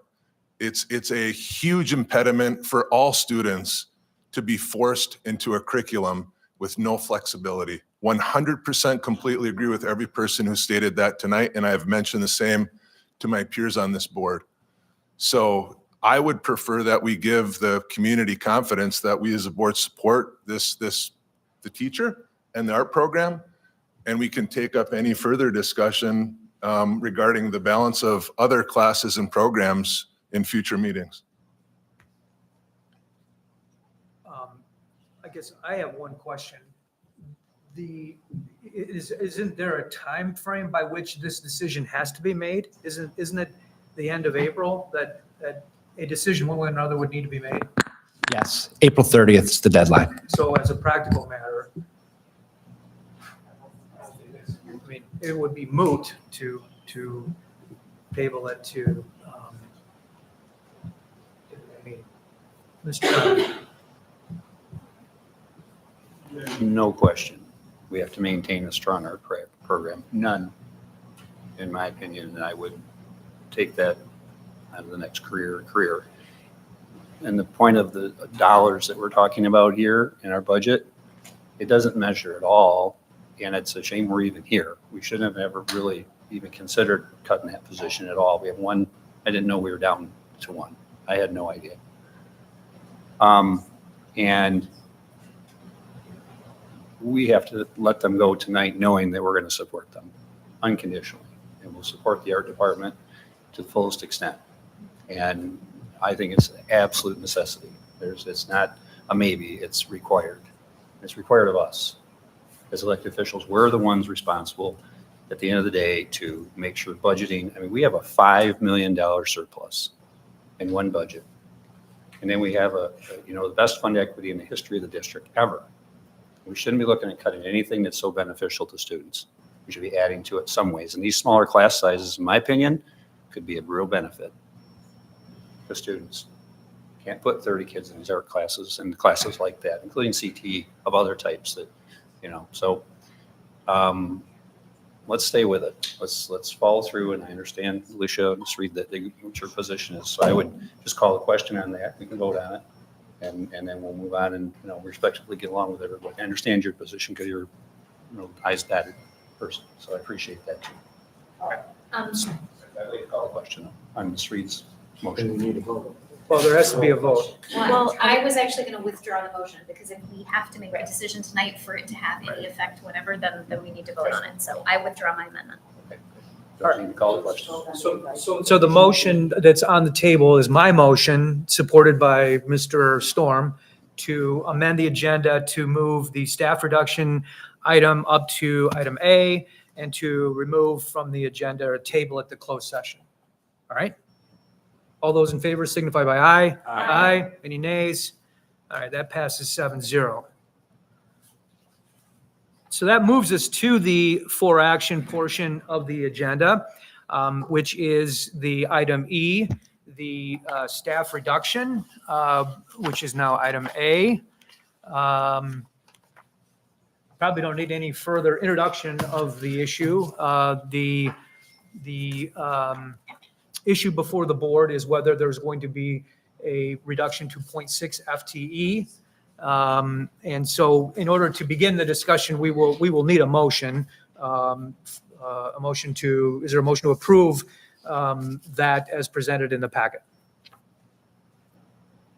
I'll make a motion just to get the ball rolling. Somebody's got to make, so I'll make that motion. Support. I'll support it. All Jack right, can supported by support Mr. it. Conley. All right, so we have the motion supported by Mr. Conley.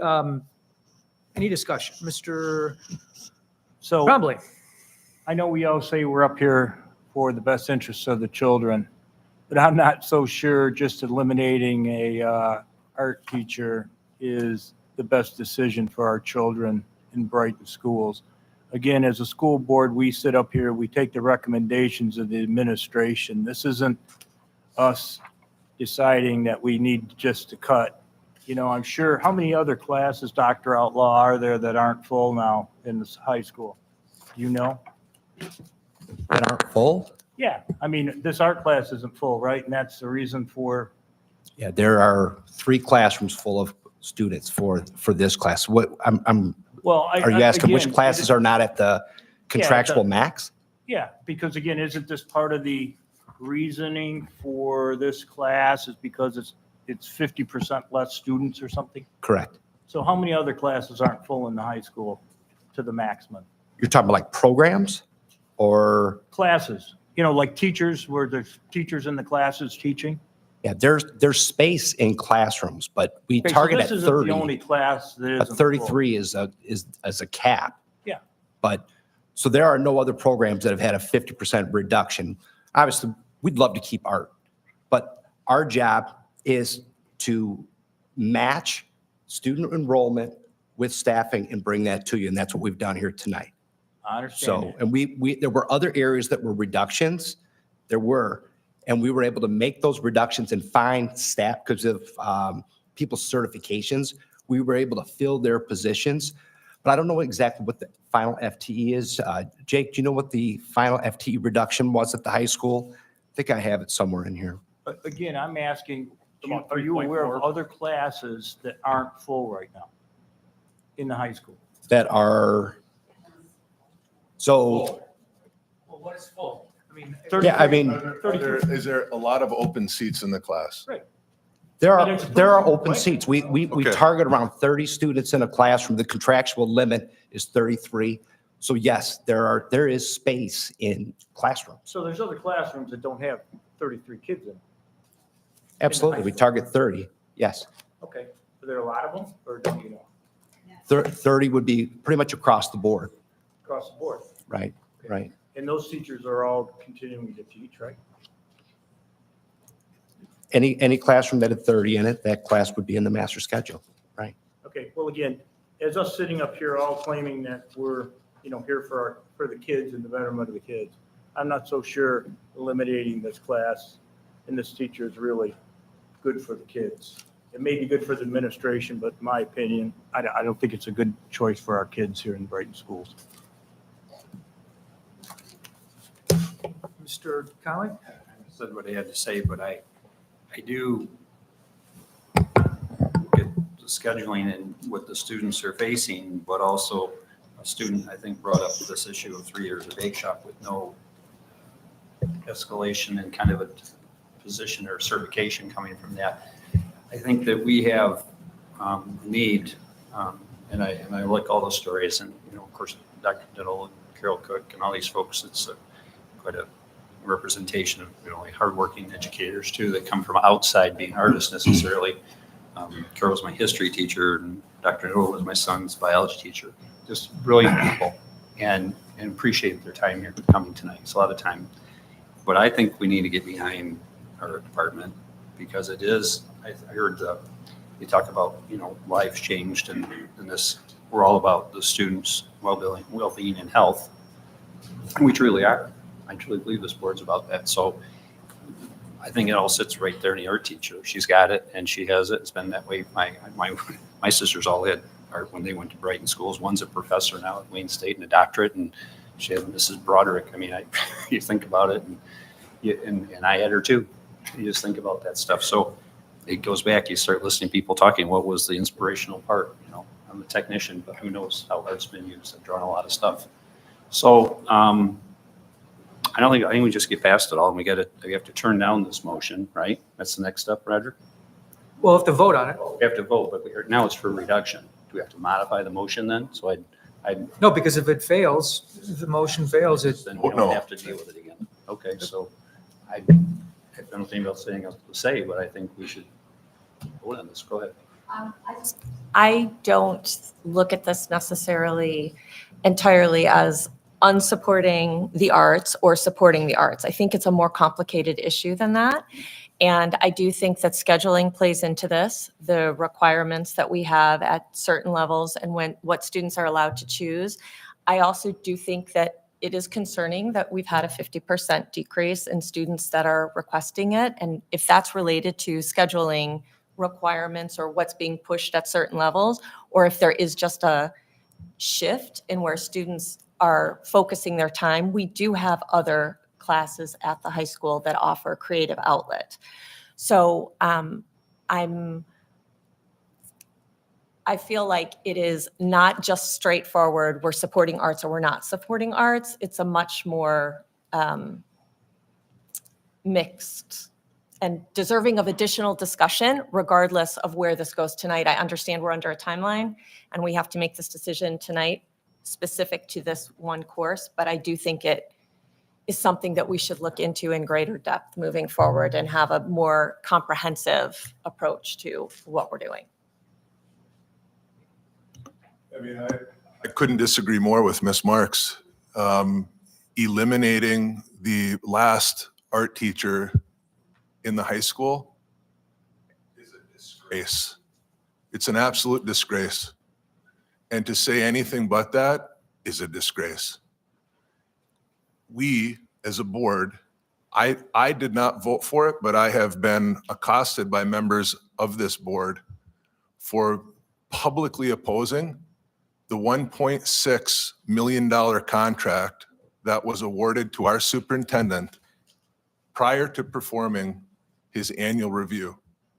I'll take all the pop shots that the community wants to throw at me, but to sit here tonight and even suggest that we are unable to support an art teacher in Brighton is an absolute disgrace, and we should acknowledge that.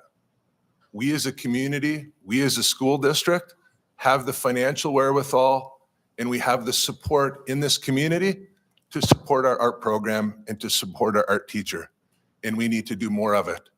I shared the same sentiment downstairs before this discussion came up with a member of the teaching community in Brighton and asked that she spread the word. We need more of you to come to the board meetings more regularly and advocate on behalf of the arts program in Brighton. We need you to come and speak to the board and bring ideas, bring suggestions. We will support you. We will.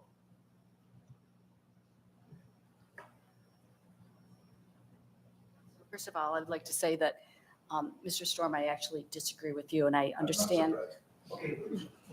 Please spare the sarcasm. You were afforded the professional courtesy of making criticisms of others. I will. And I would like to say, I don't think that this is a question of eliminating the art teacher. This is a question of staffing, as Ms. Marks has said. I support the arts. I'm a big fan of the arts. I'm at all of the shows, the band, the choir, the concert. I go to the art shows. I haven't been to the last one because it didn't fit my schedule, but I'm a huge supporter of the arts. This is very challenging for me because I understand it's a staffing issue. It's being fiscally responsible. I think it's important for our district to have a strong arts program, a strong fine arts, a strong performing arts, a strong visual arts, a strong everything. And I think we have to look at it as a whole. That being said, I feel like I wanted more information. I supported Ms. Reed in her motion to table it, but I understand we have to make this decision tonight because I would like to see more about the other courses that we do have available. I think it is important that students have creative outlets. So I'll just leave it at that.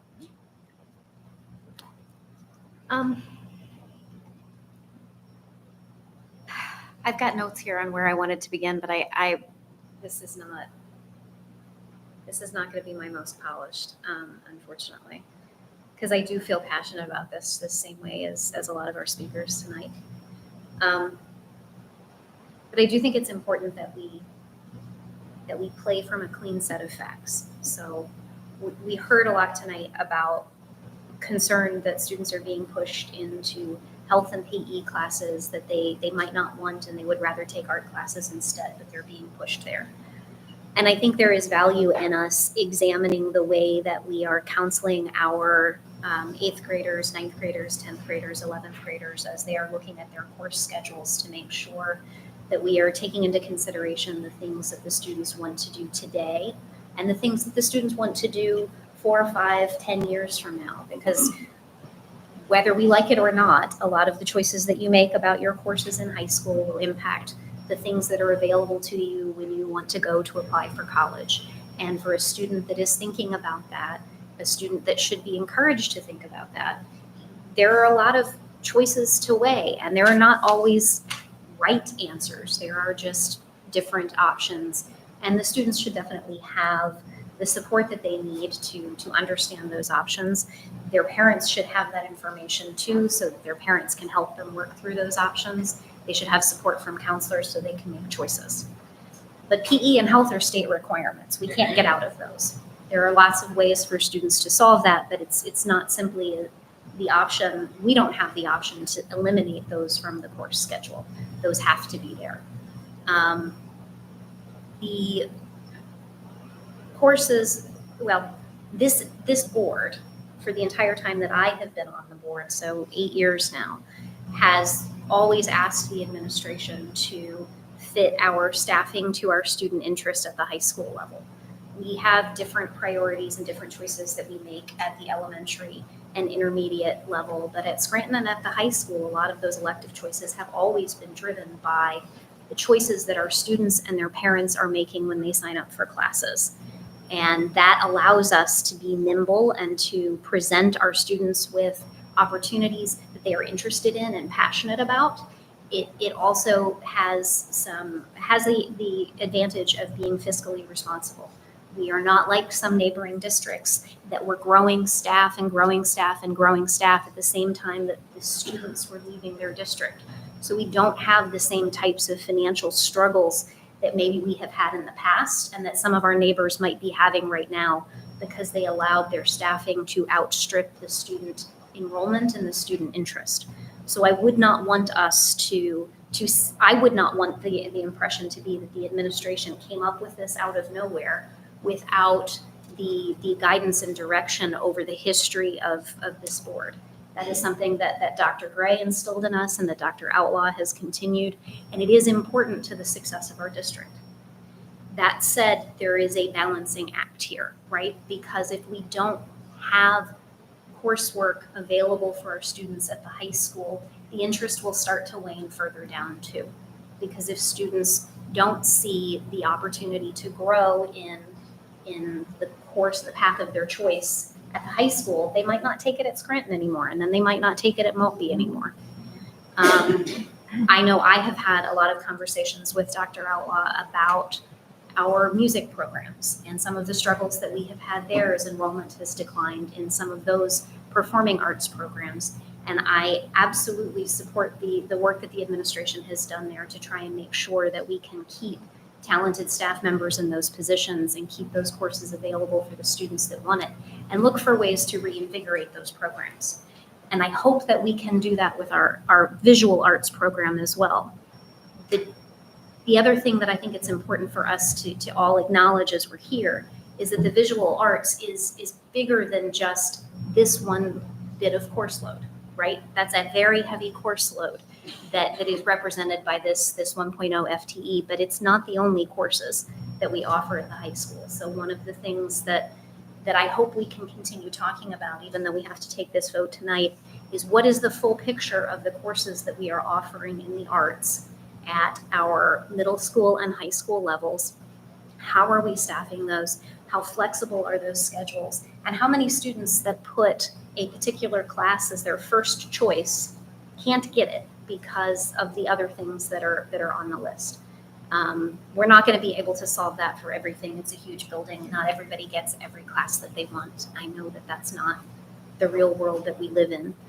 But we should be analyzing that, and I would really like to see that information at the board table so that we can have a higher degree of confidence in the courses that we are making available to our students. Because we've all spent a lot of time, especially this year and in the last couple of years as we've talked about how we are adding space for our STEAM centers at each of our buildings, about our goals in providing a premier education in science and technology and arts and mathematics. And I am confident, as many of you have said, that we all absolutely support that. It's just a question of how we use the resources that we have and making sure that it's a holistic approach. I'm concerned that some of what has been said in the community in the last couple of days and has been said here tonight reflects perhaps that we are not looking at this with the bigger picture and that we are looking at it with a very narrow view, and certainly focused that way because of the narrow object that is sitting on our agenda tonight and in front of us to vote on, because there's only one thing for us to vote on tonight. But I do think this is important for us to consider with a broader lens going forward. Thank you. Put this in a positive way. So, okay, we'll call it pottery counseling. Okay, I'll add another element to it. Let's think about it a different way. Save one.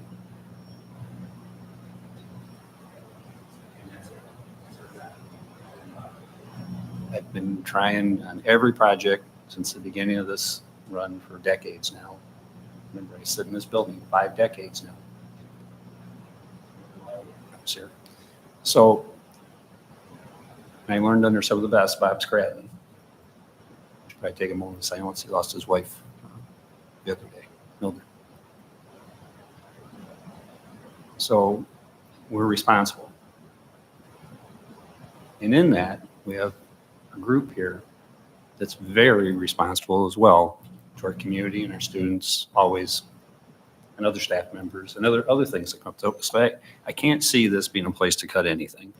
And I would just like to get past that point of a dollars and cents number. There's no dollars and cents in what they're doing. And to build and rebuild and add to it and takes away from it. And Barry, he has to do that as the union president. I listened to that and where do the students wind up? And we have a lot of good offerings at Brighton. We're talking about that and how does it balance out? This art class is a big part of the balance. It really has to be. And as the tide changes and it goes back and maybe we'll have 4 classes again. We don't know. But we can't let an exceptional program be diminished at all. It has to stay exceptional and we have to support it. Even if they were half the kids are even in it now. I think it has to stay. But that's my personal opinion. And I think we need to vote on this and get it handled. I think we got it covered that we have people that would like to have it, but don't know about when to fund it. We have enough money the taxpayers have given us to distribute, to take care of the children and the youth. They're not children anymore, they're young adults. Take care of these young adults in our school and take care of them to the best of our ability. And this is one of those nights that we're being tested on. Are we going to do that? And we are required to do that, in my opinion. So I just like a favorable vote because I know we all care about these kids. It's not about money tonight. It's just about, do we care about the children? And we'll deal with this other. We'll figure it out. And we'll keep a full-time teacher in place in this position. Hopefully work on growing it to a second one again. I mean, that would be great. So can we vote? I call the question. I have not had an opportunity to Would you talk like to say something? Can we I call would the like to question? say something. You want to say briefly. something? All right, go ahead, Roger. So first of all, I would like to thank all of you who have been here this evening. It's been a long night. And also to those who were here and have already left. We feel your passion, your conviction, your admiration, your desire to see the art program in Brighton thrive and be successful and be as impactful to our existing students as it has been and life-changing for those that we heard from this evening that are part of our esteemed alumni.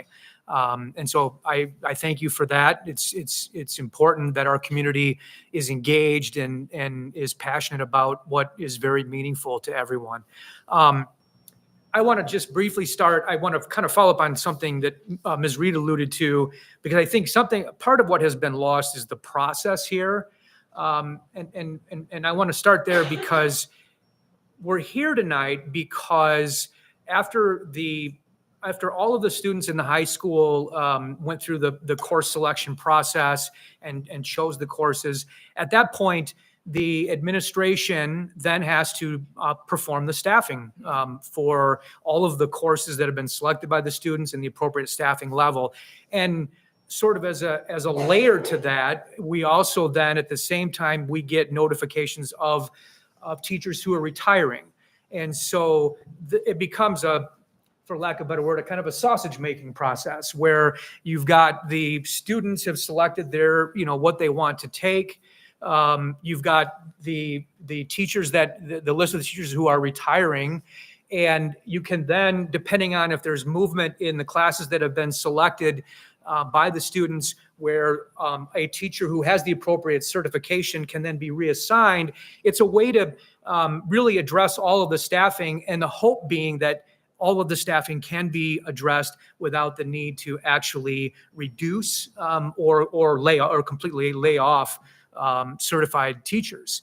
And since I've been on the board, the administration, the entire 8 years, I think the administration, both with Dr. Gray and then with Dr. Outlaw and, the administrative staff, since I've been on the board for 8 years, they've really done a remarkable job in being able to fulfill that obligation and not have to have us address an issue like this.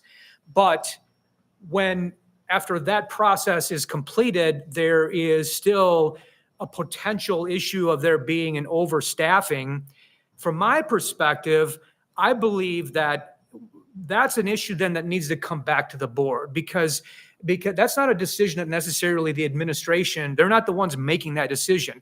They do the analysis and try to, as best as possible, align the right staffing for the students. But at the end of the day, if there is a 0.4 overstaffing, a 0.8 overstaffing, or a 10.0 overstaffing, that needs to come back to the board. And then we, as a board, as the elected officials, we have to then debate the philosophical implications of what we want to do in terms of the how the district moves forward.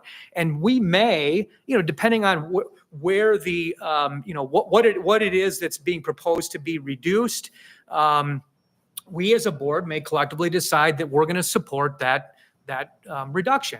Conversely, if it's a program that is on paper overstaffed, or at least arguably overstaffed, but it's a program that represents such a fundamentally important program in the district, then that's us as the elected officials.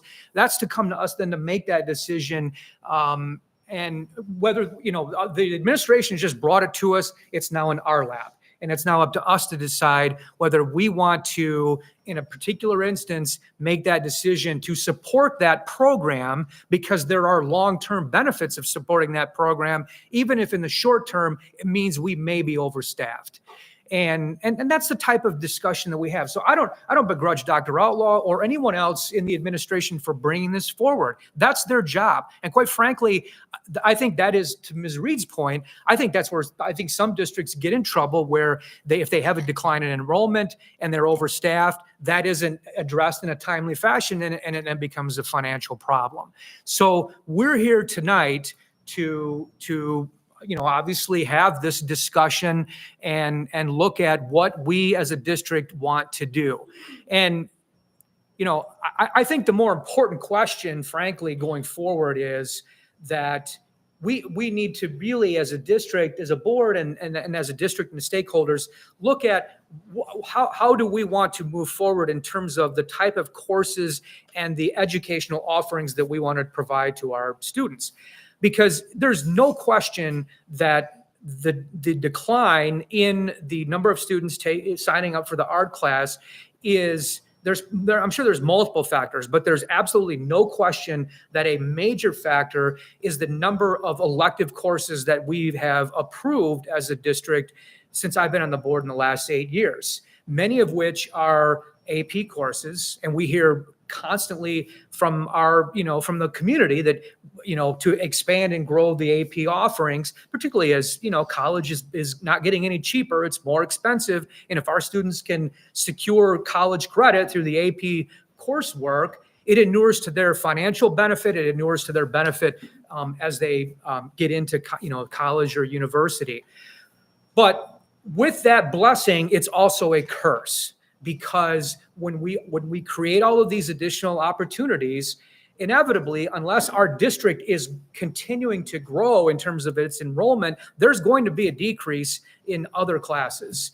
And on a perfect example, I asked Dr. Outlaw to pull these numbers. One of the classes we just approved was AP Micro and AP Macroeconomics. My understanding is there are more students signed up for those classes next year than all of the students signed up for the art program. So, and obviously, each student has to make a decision what's most important for them in their career readiness, in the courses that they want to take. I'd love to have 6 art teachers. I would love to have 2 AP microeconomics and AP macroeconomics courses. I mean, those are great, amazing programs that will have, profound impacts on our students.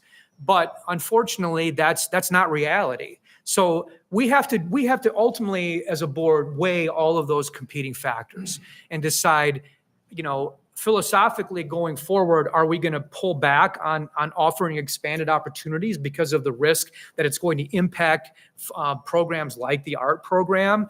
Are we going to, look at other alternatives as to how to to capture the, the interest of our students, to be able to maximize the class offerings so that every student has the ability to take as many electives as possible to maintain the vibrant offerings and diverse, vibrant offerings that we provide to our students, because that's the ultimate goal. There isn't a single board member up here, and there isn't anyone in our administration that began this process and came here this evening with a desire to eliminate art. I mean, that's just, I mean, people can criticize the administration all they want, but that's ridiculous to suggest that was, a goal of anybody to eliminate the art program. We're dealing with a potential overstaffing. What we need to do is look at what's the root cause of that. And if, in analyzing those factors, we see what the root cause is, and we can then address that as a board with the investigation and analysis by the administration in order to continue to support all of our vibrant programs, the fine arts, the applied arts, all of the AP courses. I mean, I've always said as a board member that one of the things I'm most proud of in Brighton is that Brighton does an amazing job of providing so many opportunities to our students. And we have the resources to support those opportunities, the resolve of the administration and the board to support those opportunities. And for me, even though this may result in, and we could debate whether it's an overstaffing or not, I'm willing to support the continuation of the full FTE for the art program. I think it's something that absolutely is worthwhile. Yeah, maybe there's something that we that might cost us more than in doing just a true analytical look at the student to staffing ratio, but it for all the reasons that have been discussed by all of you tonight, by the folks here on the board, the preservation and promotion of our art program is fundamentally important to the success of our district, to the growth and nurturing of our students.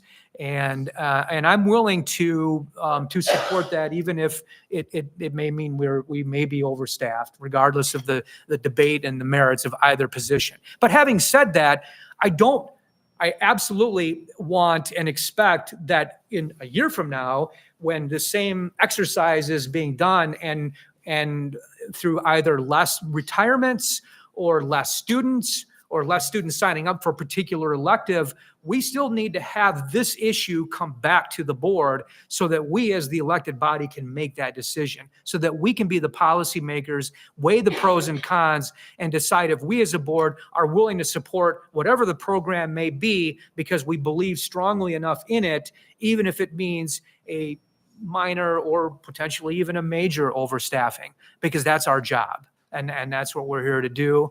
And again, I appreciate, everyone being here and obviously impressing upon us the importance that this is to our community and to all of you. So, sure.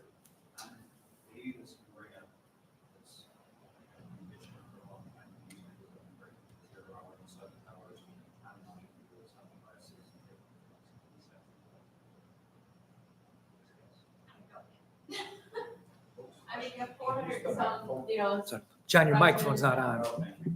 Neither is Lisa's. But anyhow, maybe this could bring up some future things that will help develop the opportunity for the classes to be successful. Because remember, behind things you can design it for success or you can design it for failure, right? So maybe we've learned some things tonight. Maybe, I hope, I've learned a few things. And, but we can look at this online class opportunity for students, get it out there, promote it to them, which ones can be taken online, so it frees up opportunities within the school during the school class time, regular hours. If the ROTC is to be successful, that will also be necessary probably in reality, but these required classes. So I've asked about it for several years now being on the board. Nobody wants to do the 0 hour. Nobody wants to go to 7th hour. Barry, maybe he can work on that if he finds it, that's the right thing to do. but it worked for us. We had 0 hour for 2-hour blocks of welding and 2-hour different situations, automotive the same way. So there's successful stories and all that. Doesn't mean it works today, but we are missing some things. And we know we are in a mode of serious need to address these kinds of things. And this is something that's very important. So maybe we learned something. So So the let's get it motion done. on the motion on the table is to approve the reduction. So a yes vote will, oh, I'm sorry, Mr. Storm. Yep. 30 seconds. It won't be 20. I know it's 3 hours and 45 minutes we've been in here. The first speaker this evening mentioned meeting with the president of the union and the superintendent, and it was communicated in that meeting that her position was being eliminated. As long as I serve on this board, there won't be any asterisks, there won't be any cop-outs or reasons why. We owe it to the students in this district to have an art class and have an art program. No strings attached. This school district can afford it. This community can afford it. Whether it benefits 1 student or 5 students or 50 students or 100 students, Brighton Public Schools, Brighton area schools deserves to have an art class and an art teacher. So the motion on the table is to adopt the reduction. So a yes vote would be in favor of the reduction. Everybody understood? Sure. Okay, so Ms. Ackermite, roll call vote regarding the motion. Mr. Trombley? So again, just to clarify, a yes is to approve the reduction and a no is not to approve it. No. Mr. Storm? No. Mr. Conley? No. Mrs. Marks? No. Dr. Cook? No. Ms. Reed? No. Mr. Meyer? No.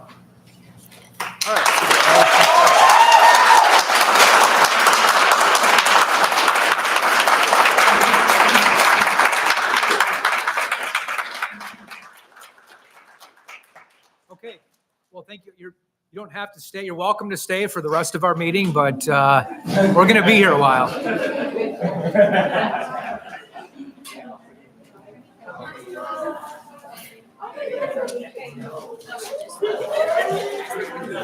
Yeah. Hey, folks, if you could just keep it down so we can continue our meeting. Thanks. All right, the next item on the agenda is the approval of the regular meeting minutes of April 8, 2024. Do we have a motion to approve the minutes as presented? So moved. Moved by Ms. Reed. Support by Dr. Krebs. Any discussion? All those in favor signify by aye. Aye. Any nays? That passes 7-0. Moves us to item B, the Troon policies. I know we reviewed these at the last meeting, Mr. Anastasoff. I don't know that unless anyone would like any further explanation, we can go right to a motion. Right, that's what I say. If you have any questions, I'll answer, but yeah, we went All over right. in detail last time. So do we have a motion to approve the proposed changes to the policies as presented? So moved. Moved by Ms. Reed, supported by Mr. Conley. Any discussion? All those in favor signify by aye. Aye. Any nays? That passes 7-0. That moves us to item D. Well, it's item C on the printed agenda, but item D, the BHS lead principal, Mr. Anastasoff.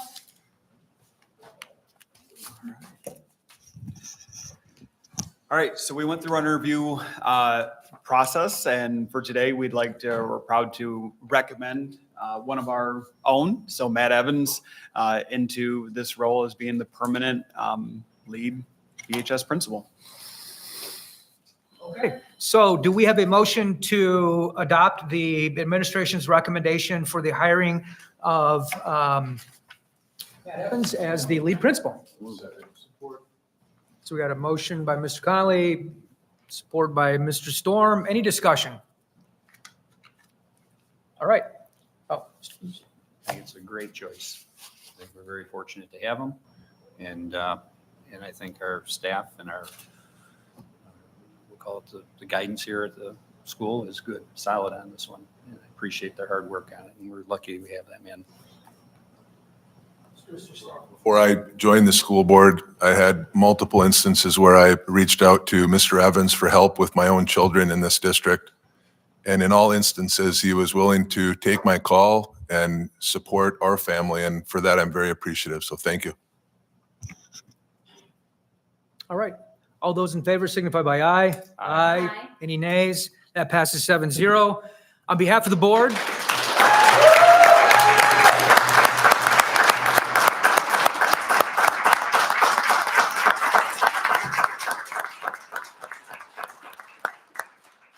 Mr. Evans, on behalf of the board, extend a heartfelt congratulations. We are very excited about you leading the high school. We look forward to all of the tremendous successes that our students and staff will achieve under your leadership, and we look forward to a long and prosperous career in that position. Thank you. I appreciate the support. You've all been here long enough, so I won't take up any more of your time, but thank you. I appreciate it. Thank you.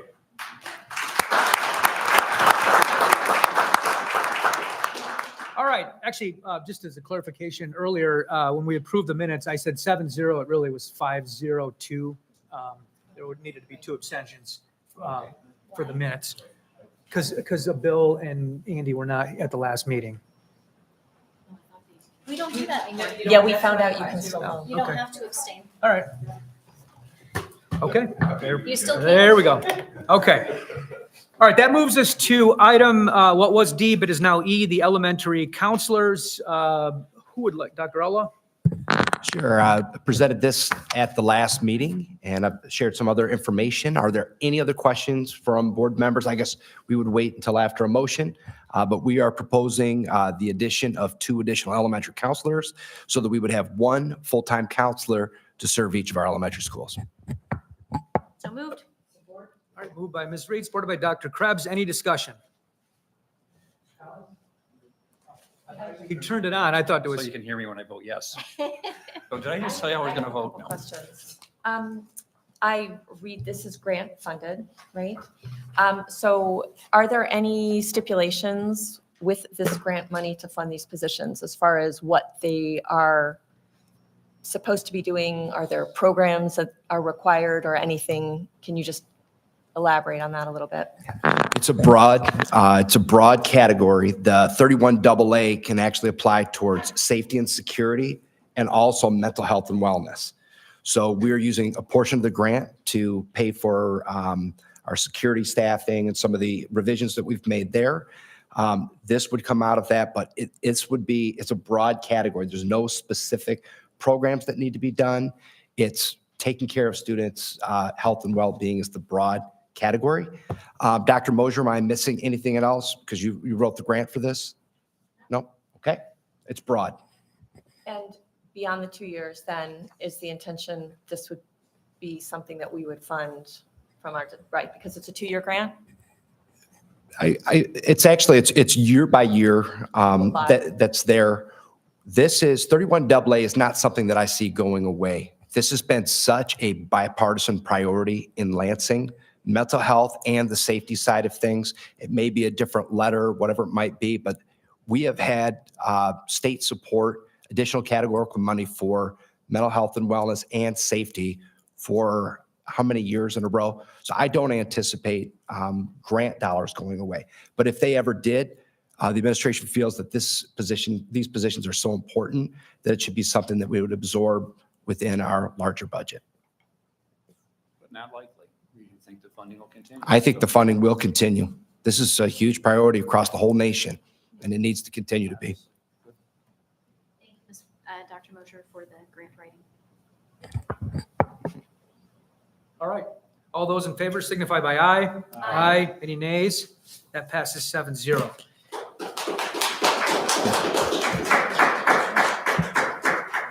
That moves us to item F, the Beck East Wing renovation. Dr. Ella? Yeah, I'm going to call forward Scott Jacobs and also Jason McIntyre. Almost to the 4-hour mark there. Okay. I'm going to call them forward. We talked. As they come forward, they were here to answer questions at the last meeting. So if you want to do a motion, we're obviously proposing the RFP information that's in the board packet. We're recommending approval for both that as well as the fire alarm, which is the next item. But they're here to answer questions that you may Okay, have. so is there a motion to approve the recommendation from administration regarding the contract for the back east wing renovation? Support. Supported by Dr. Krebs. All right, any discussion? On the renovation, what percentage is being paid with bond dollars? So the bond funds are 1,030,247. And then the 11T grant funds is 998,340. Bond allocation, is that from our surplus bond dollars? Where did it, what bond dollars are those? Dave gave me 2019 bond funds, all he gave me. Yep. So just to jump in on this, this would be a combination. I believe that there was somewhere in the range of $600,000 that was set aside for the east wing. And then the project is expanded a little bit with the windows and the HVAC. He would have to give you the specifics on that, but I think it goes what was planned as well as contingency.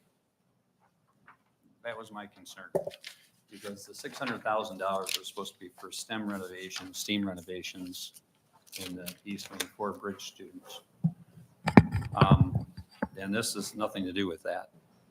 This has to do with renovating classrooms for standard classroom space, not related to and opportunities for our bridge students. They already have the same opportunity in their existing classes. So you might want to check. This money was specifically allocated for STEM education and STEAM center work. So we already approved moving forward with the project. This is the acceptance of the bid for the scope of work that we It authorized. doesn't include the STEAM center. Pardon me? It doesn't include the STEAM renovations for the classrooms. Does not include that. I don't believe the bond application that was approved by the Department of Treasury was that specific. The board was. I mean, legally, we have to comply with what's in the bond application that's approved by the Department of Treasury. Are we legally complying? My understanding is. Yes. We're in complete compliance on everything. So we can take the $600,000 that was set up for the Bridge Alternative High School STEAM Center and not develop a STEAM Center. Well, this is improving the classrooms. I understand. What the ultimate purpose that those classrooms will be put, that's not part of this approval or this bid. If I could, I see this as the groundwork that has to be done because these are improvements to those classrooms and the functionality in that space. It should be a multifunctional space. Once these renovations are done, we can't build STEAM center work in those rooms until we get some of these renovations done. So I think these renovations need to happen, and then there may be additional work that we can do after that. At least that's my position. What do you mean you can't build STEAM center things in this room before this work is done? That makes no sense. Where are you getting that information? So my understanding of the work that we're doing here is that this is going to make these classrooms more functional, and they're not really as functional as they should be today. And it will allow us. STEAM work without doing this first. You're right, I did. And let me clarify then. Okay. So I think this is to make these classrooms usable for the bridge in a way that they are not today. That doesn't preclude us from additionally adding more opportunities for STEAM technology in these rooms or STEAM learning in these rooms. So is this the approval of what was just bid with this contractor? Yes. So why isn't it just to approve this contractor? Yes. It is. Okay, but I haven't heard once the contractor's name mentioned or anything. Within the packet, it's Corrigan. I understand that, but for the public, I mean, Contractor's Corrigan Construction. Right, so, I would have thought it would have said the approval of this, okay, I'm just saying publicly, it was mentioned publicly that this is the approval of this bid of this contract, right? You just said it's for back renovations. The board packet explicitly says to accept the proposal from Corrigan Construction. It's not hidden. From Corrigan, Yes. they're the ones doing the work there.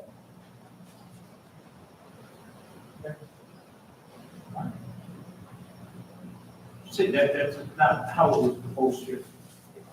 The motion, I get it, sir, the motion is to approve what's recommended in the packet. That was the motion. But, I mean, the And motion yeah, it's right there. It explicitly says- explicitly says Corrigan. That's what I'm It's not- saying, as the low bidder. Okay. Any further discussion? All right, all those in favor signify by aye. Aye. Any nays? That passes 7-0.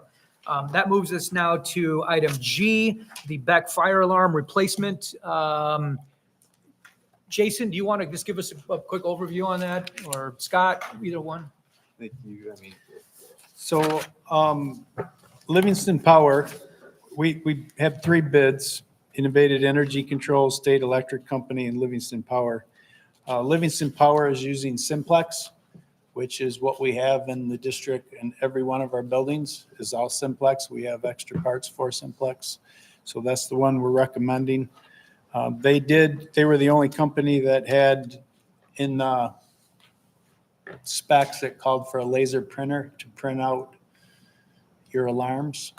We don't really need that because we have in our control panel, it tells us what the alarms are for. So we don't really need a laser printer, but it called for one of them in the specs. Livingston Power was the only one that carried that. They gave us a credit back for $1,200 for that. So that their bottom line price is $218,750.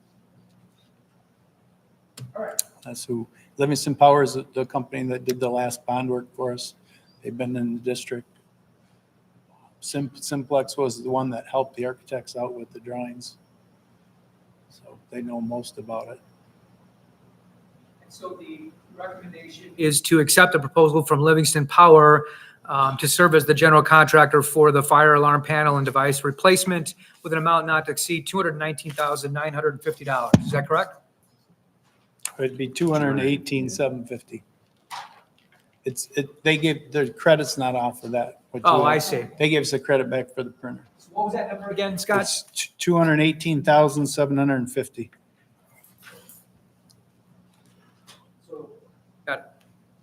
All right, so do we have a motion to approve the recommendation of the administration regarding the fire alarm panel and device replacement? Dr. Krebs, I'll support. support by Ms. Marks. Any discussion? I have a question. The Livingston Power Company quote is significantly more than the other 2 that we got. Is that primarily related to the choice in Simplex versus the other options? Or was there something else that's different? Yeah, there was so National Time and Simplex both bid to Livingston Power. Simplex carried 224 devices. They said that's what it would take to get the fire alarm to code.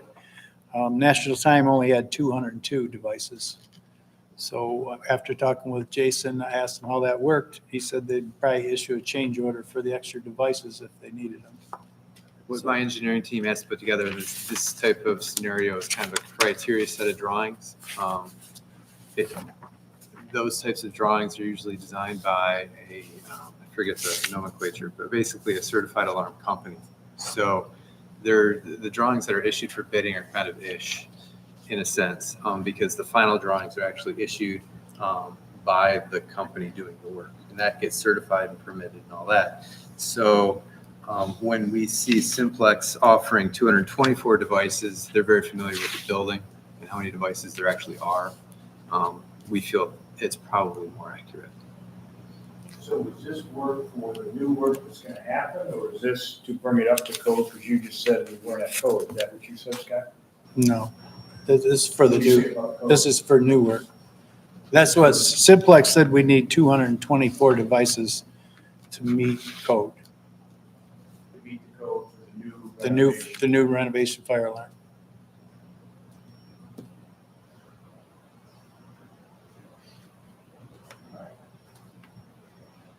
All those in favor signify by aye. Aye. Any nays? That passes 7-0. Okay, that moves us on to item H, overseas field trip requests. Dr. Mosier? So last time we met, we brought forward 2 different international trips. One heading to Spain with our choir group and orchestra group, taking place over spring break in 2025, and another one with our French group taking place in June of 2025. Motion to approve the overseas field trip requests. So moved. Moved by Ms. Reed. Supported by Dr. Krebs. Any discussion? I'd just like to make a statement. I am thrilled as a parent and a board member to see this kind of stuff being offered to our students. I think it's fantastic. It's one of the reasons why we're a great district. Personally, I love travel, but I love these students to have the opportunity. And I know a lot of students that have taken part in these in the past, and they all come back with amazing experiences, and it really does change their lives. So thank you to the administration, all the staff that puts this together and makes it happen for the kids. I think it's wonderful. This came through you. To you guys. Okay, and I'm going to ask a question, and I'm going to ask in regards to field trips. Are the chaperones going for free, or are they paying more? How many students? We've said that before, right? So after so many students, they either get a portion of it off or another one might go. But I'll tell you from experience, a lot of times there's a lot more chaperones that go than what gets covered. So like, you know what I'm saying? So there might be 5 chaperones who are going, and some of them are paying while maybe the teacher is not, or something like that. So I yes. guess my point being is, I hate to see a kid standing on the corner playing the trumpet, asking for money when he has to pay for one of the teachers and one of the teacher's friends to go just so they're a chaperone. Yeah. I mean, I understand your concern, but I mean, that's just a little bit how the pricing works. So that's not going to necessarily change. But I will tell you, more often than not, if more people go than what the student ratio is, those people end up paying. They don't go for free. Right. So, I mean, it's not like we're like, hey, 10 adults go and kids all pay for those adults to go. That's not how it works. Typically, when someone arranges these trips, the person that arranges it, as long as there's X amount that go, that participate, they get to go free, correct? Yes, probably the teacher who's arranging it, if they have 5 or more or 6 or more, however it's written, is probably how it goes. Yes, more than likely. I will just say that it is, it's such an amazing gift of their time, to pay to go for themselves. Like if, Mr. Defon's going to take a group to France, for him, he could take those dollars and he could go on his own trip, but he does it, and it's late nights, and they're constantly watching students. They're responsible for everybody. It's very appreciated, these people stepping up and being willing to lead these trips, because these trips would not happen without that. So just want to say thank you to those that are leading the trips. Yeah, and I just want to echo what's been said too, that, I mean, this is an amazing opportunity. We're very fortunate that our students are afforded the opportunity to experience this travel, and I hope they take full advantage of that opportunity. All right, we have a motion that's been seconded. All those in favor signify by aye. Aye. Any nays? That passes 7-0. That moves us to item I, the resolution for the LESA Special Education Millage Proposal. Dr. Ola. Spoke about this at the last meeting. This is a request. LESA is going to be considering this in May, about going out in November for a renewal of the special education millage, which is 1.1605 mils. Not an increase, but a renewal.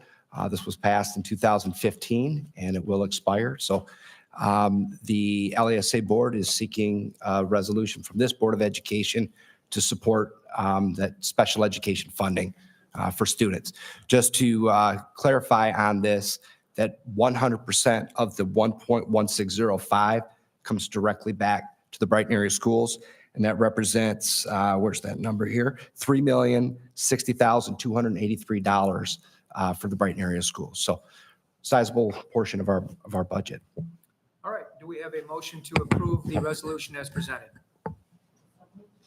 Dr. Krebs, support by Ms. Reed. Any discussion? All right, all those in favor signify by aye. Aye. Any nays? That passes 7-0. That concludes the for action portion of our agenda. It moves us into the for future action portion. Item A is the 2024-2025 LESA budget. Dr. Outlaw. This is the annual presentation of the Livingston Education Service Agency budget.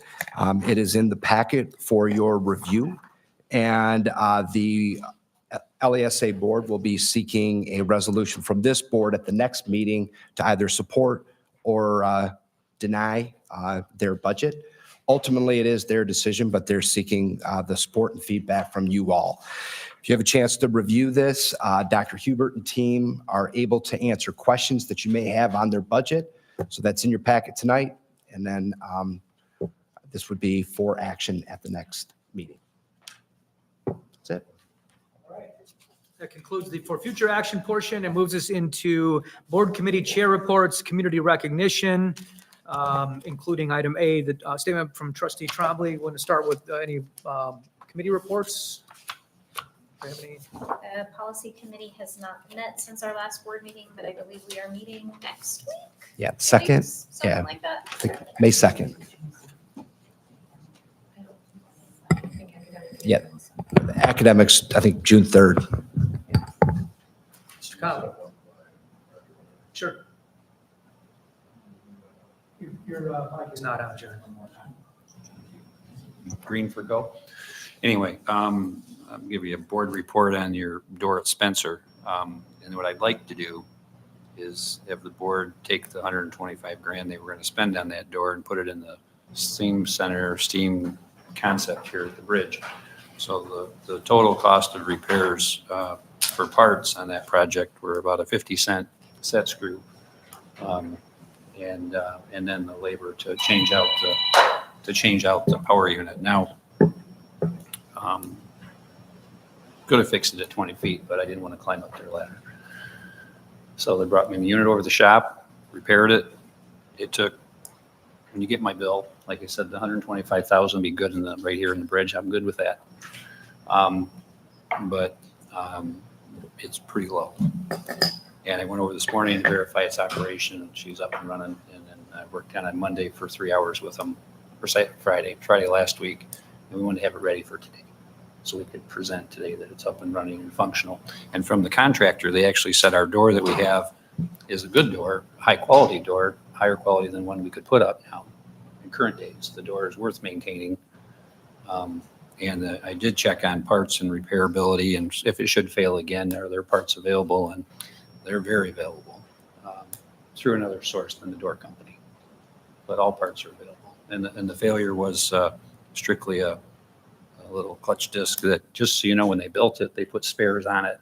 You didn't have to go buy anything. The spares were included in the assembly, which sometimes construction people do and builders do that. So all I had to do was put the new plates in place and make a proper spacer to put the pressure to the clutch, and away it goes. And it runs with 2 keys. It's a nice operation, and so it's working well. But that savings, I'd be really happy if we put that in the bridge STEM center and STEAM building. And I expect, and my warranty, by the way, expires at the end of my term. So I'll guarantee it through the end of the term, and then after that, you'll have to find me. That's it. Thank you. And I definitely, I'm not looking to prolong the meeting, but obviously this was discussed when we had the conversation at the board meeting about the door. And so I would just ask for the next meeting, if we could get an update from whomever in facilities went out and examined the door with the door contractor. And you remember the lengthy, it was a very long discussion we had as a board, where we were told the door company came out, our own facilities team went out. We were contemplating authorizing up to full replacement of the door. And thank you, John, for replacing the door and confirming that it was a very, very easy fix. And the door company who services the door was taking complete advantage of our district. Give them, unfortunately, I think 3 quotes. And And it does concern me, and I'm, it doesn't always work out. We could have went and could have found what they said, but sometimes in this industry, I've seen it over the years now, many times where I've been given projects that turned into something a little bit easier than we originally thought, but other times they get tougher. So you just don't know, but you gotta be willing to take it on, which I think that's learning lesson too. Similar to everything we're dealing with tonight, what are we willing to take on to fix it? So as we leave our time here, it's been sustainable and remains, and I think that's all of our goals in a nutshell. I was proud of everybody tonight. So that's something that, like I said, glad I could help, and you can count on me helping. It's just sometimes you can't do everything you want to do, right? So thank you. Yep. So is there a plan in place to service the other doors to make sure the same thing doesn't happen down the road that happened to this door?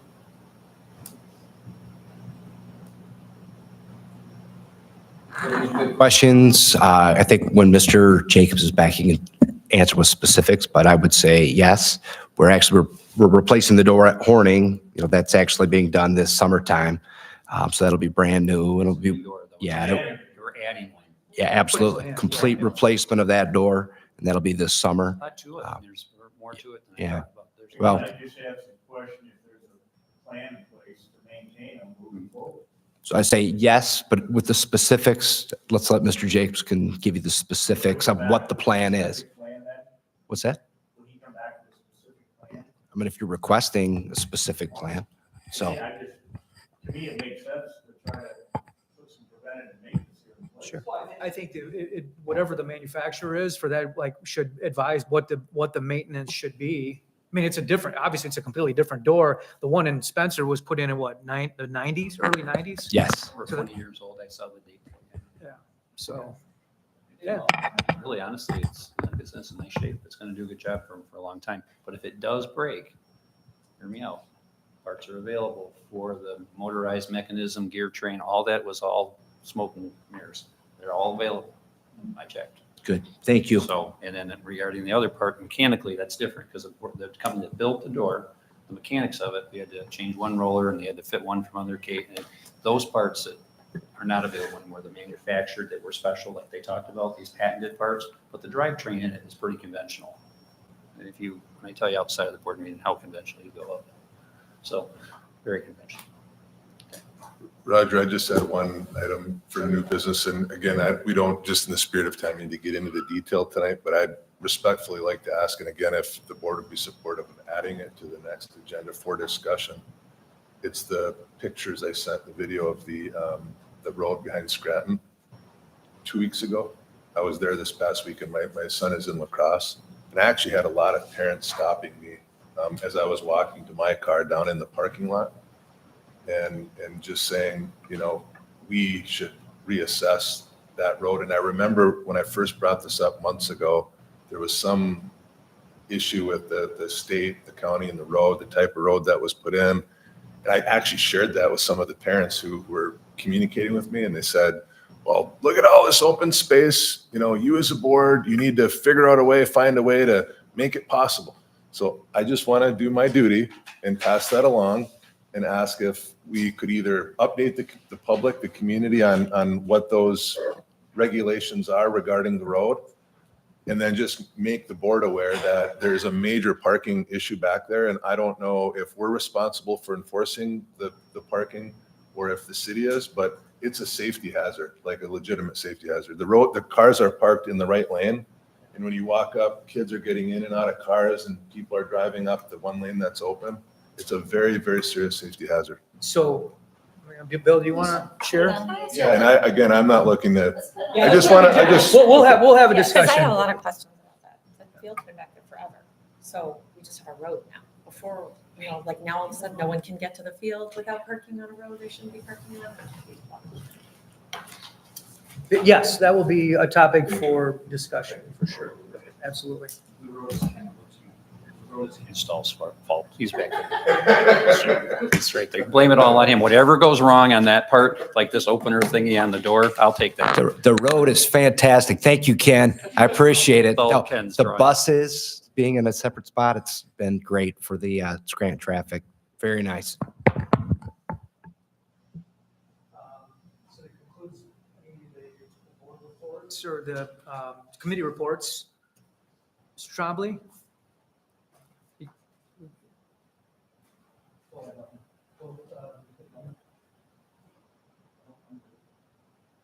Well, I don't think the issue has to be addressed, so.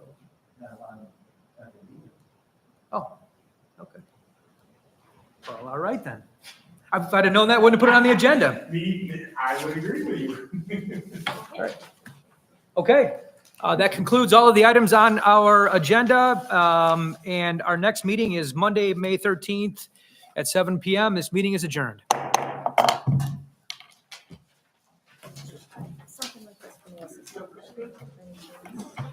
No. Was this, I recently worked hard not too long ago about Title IX, but I know she's really pushing hard for votes. And so I'm just wondering if she's reaching out to everybody on every board.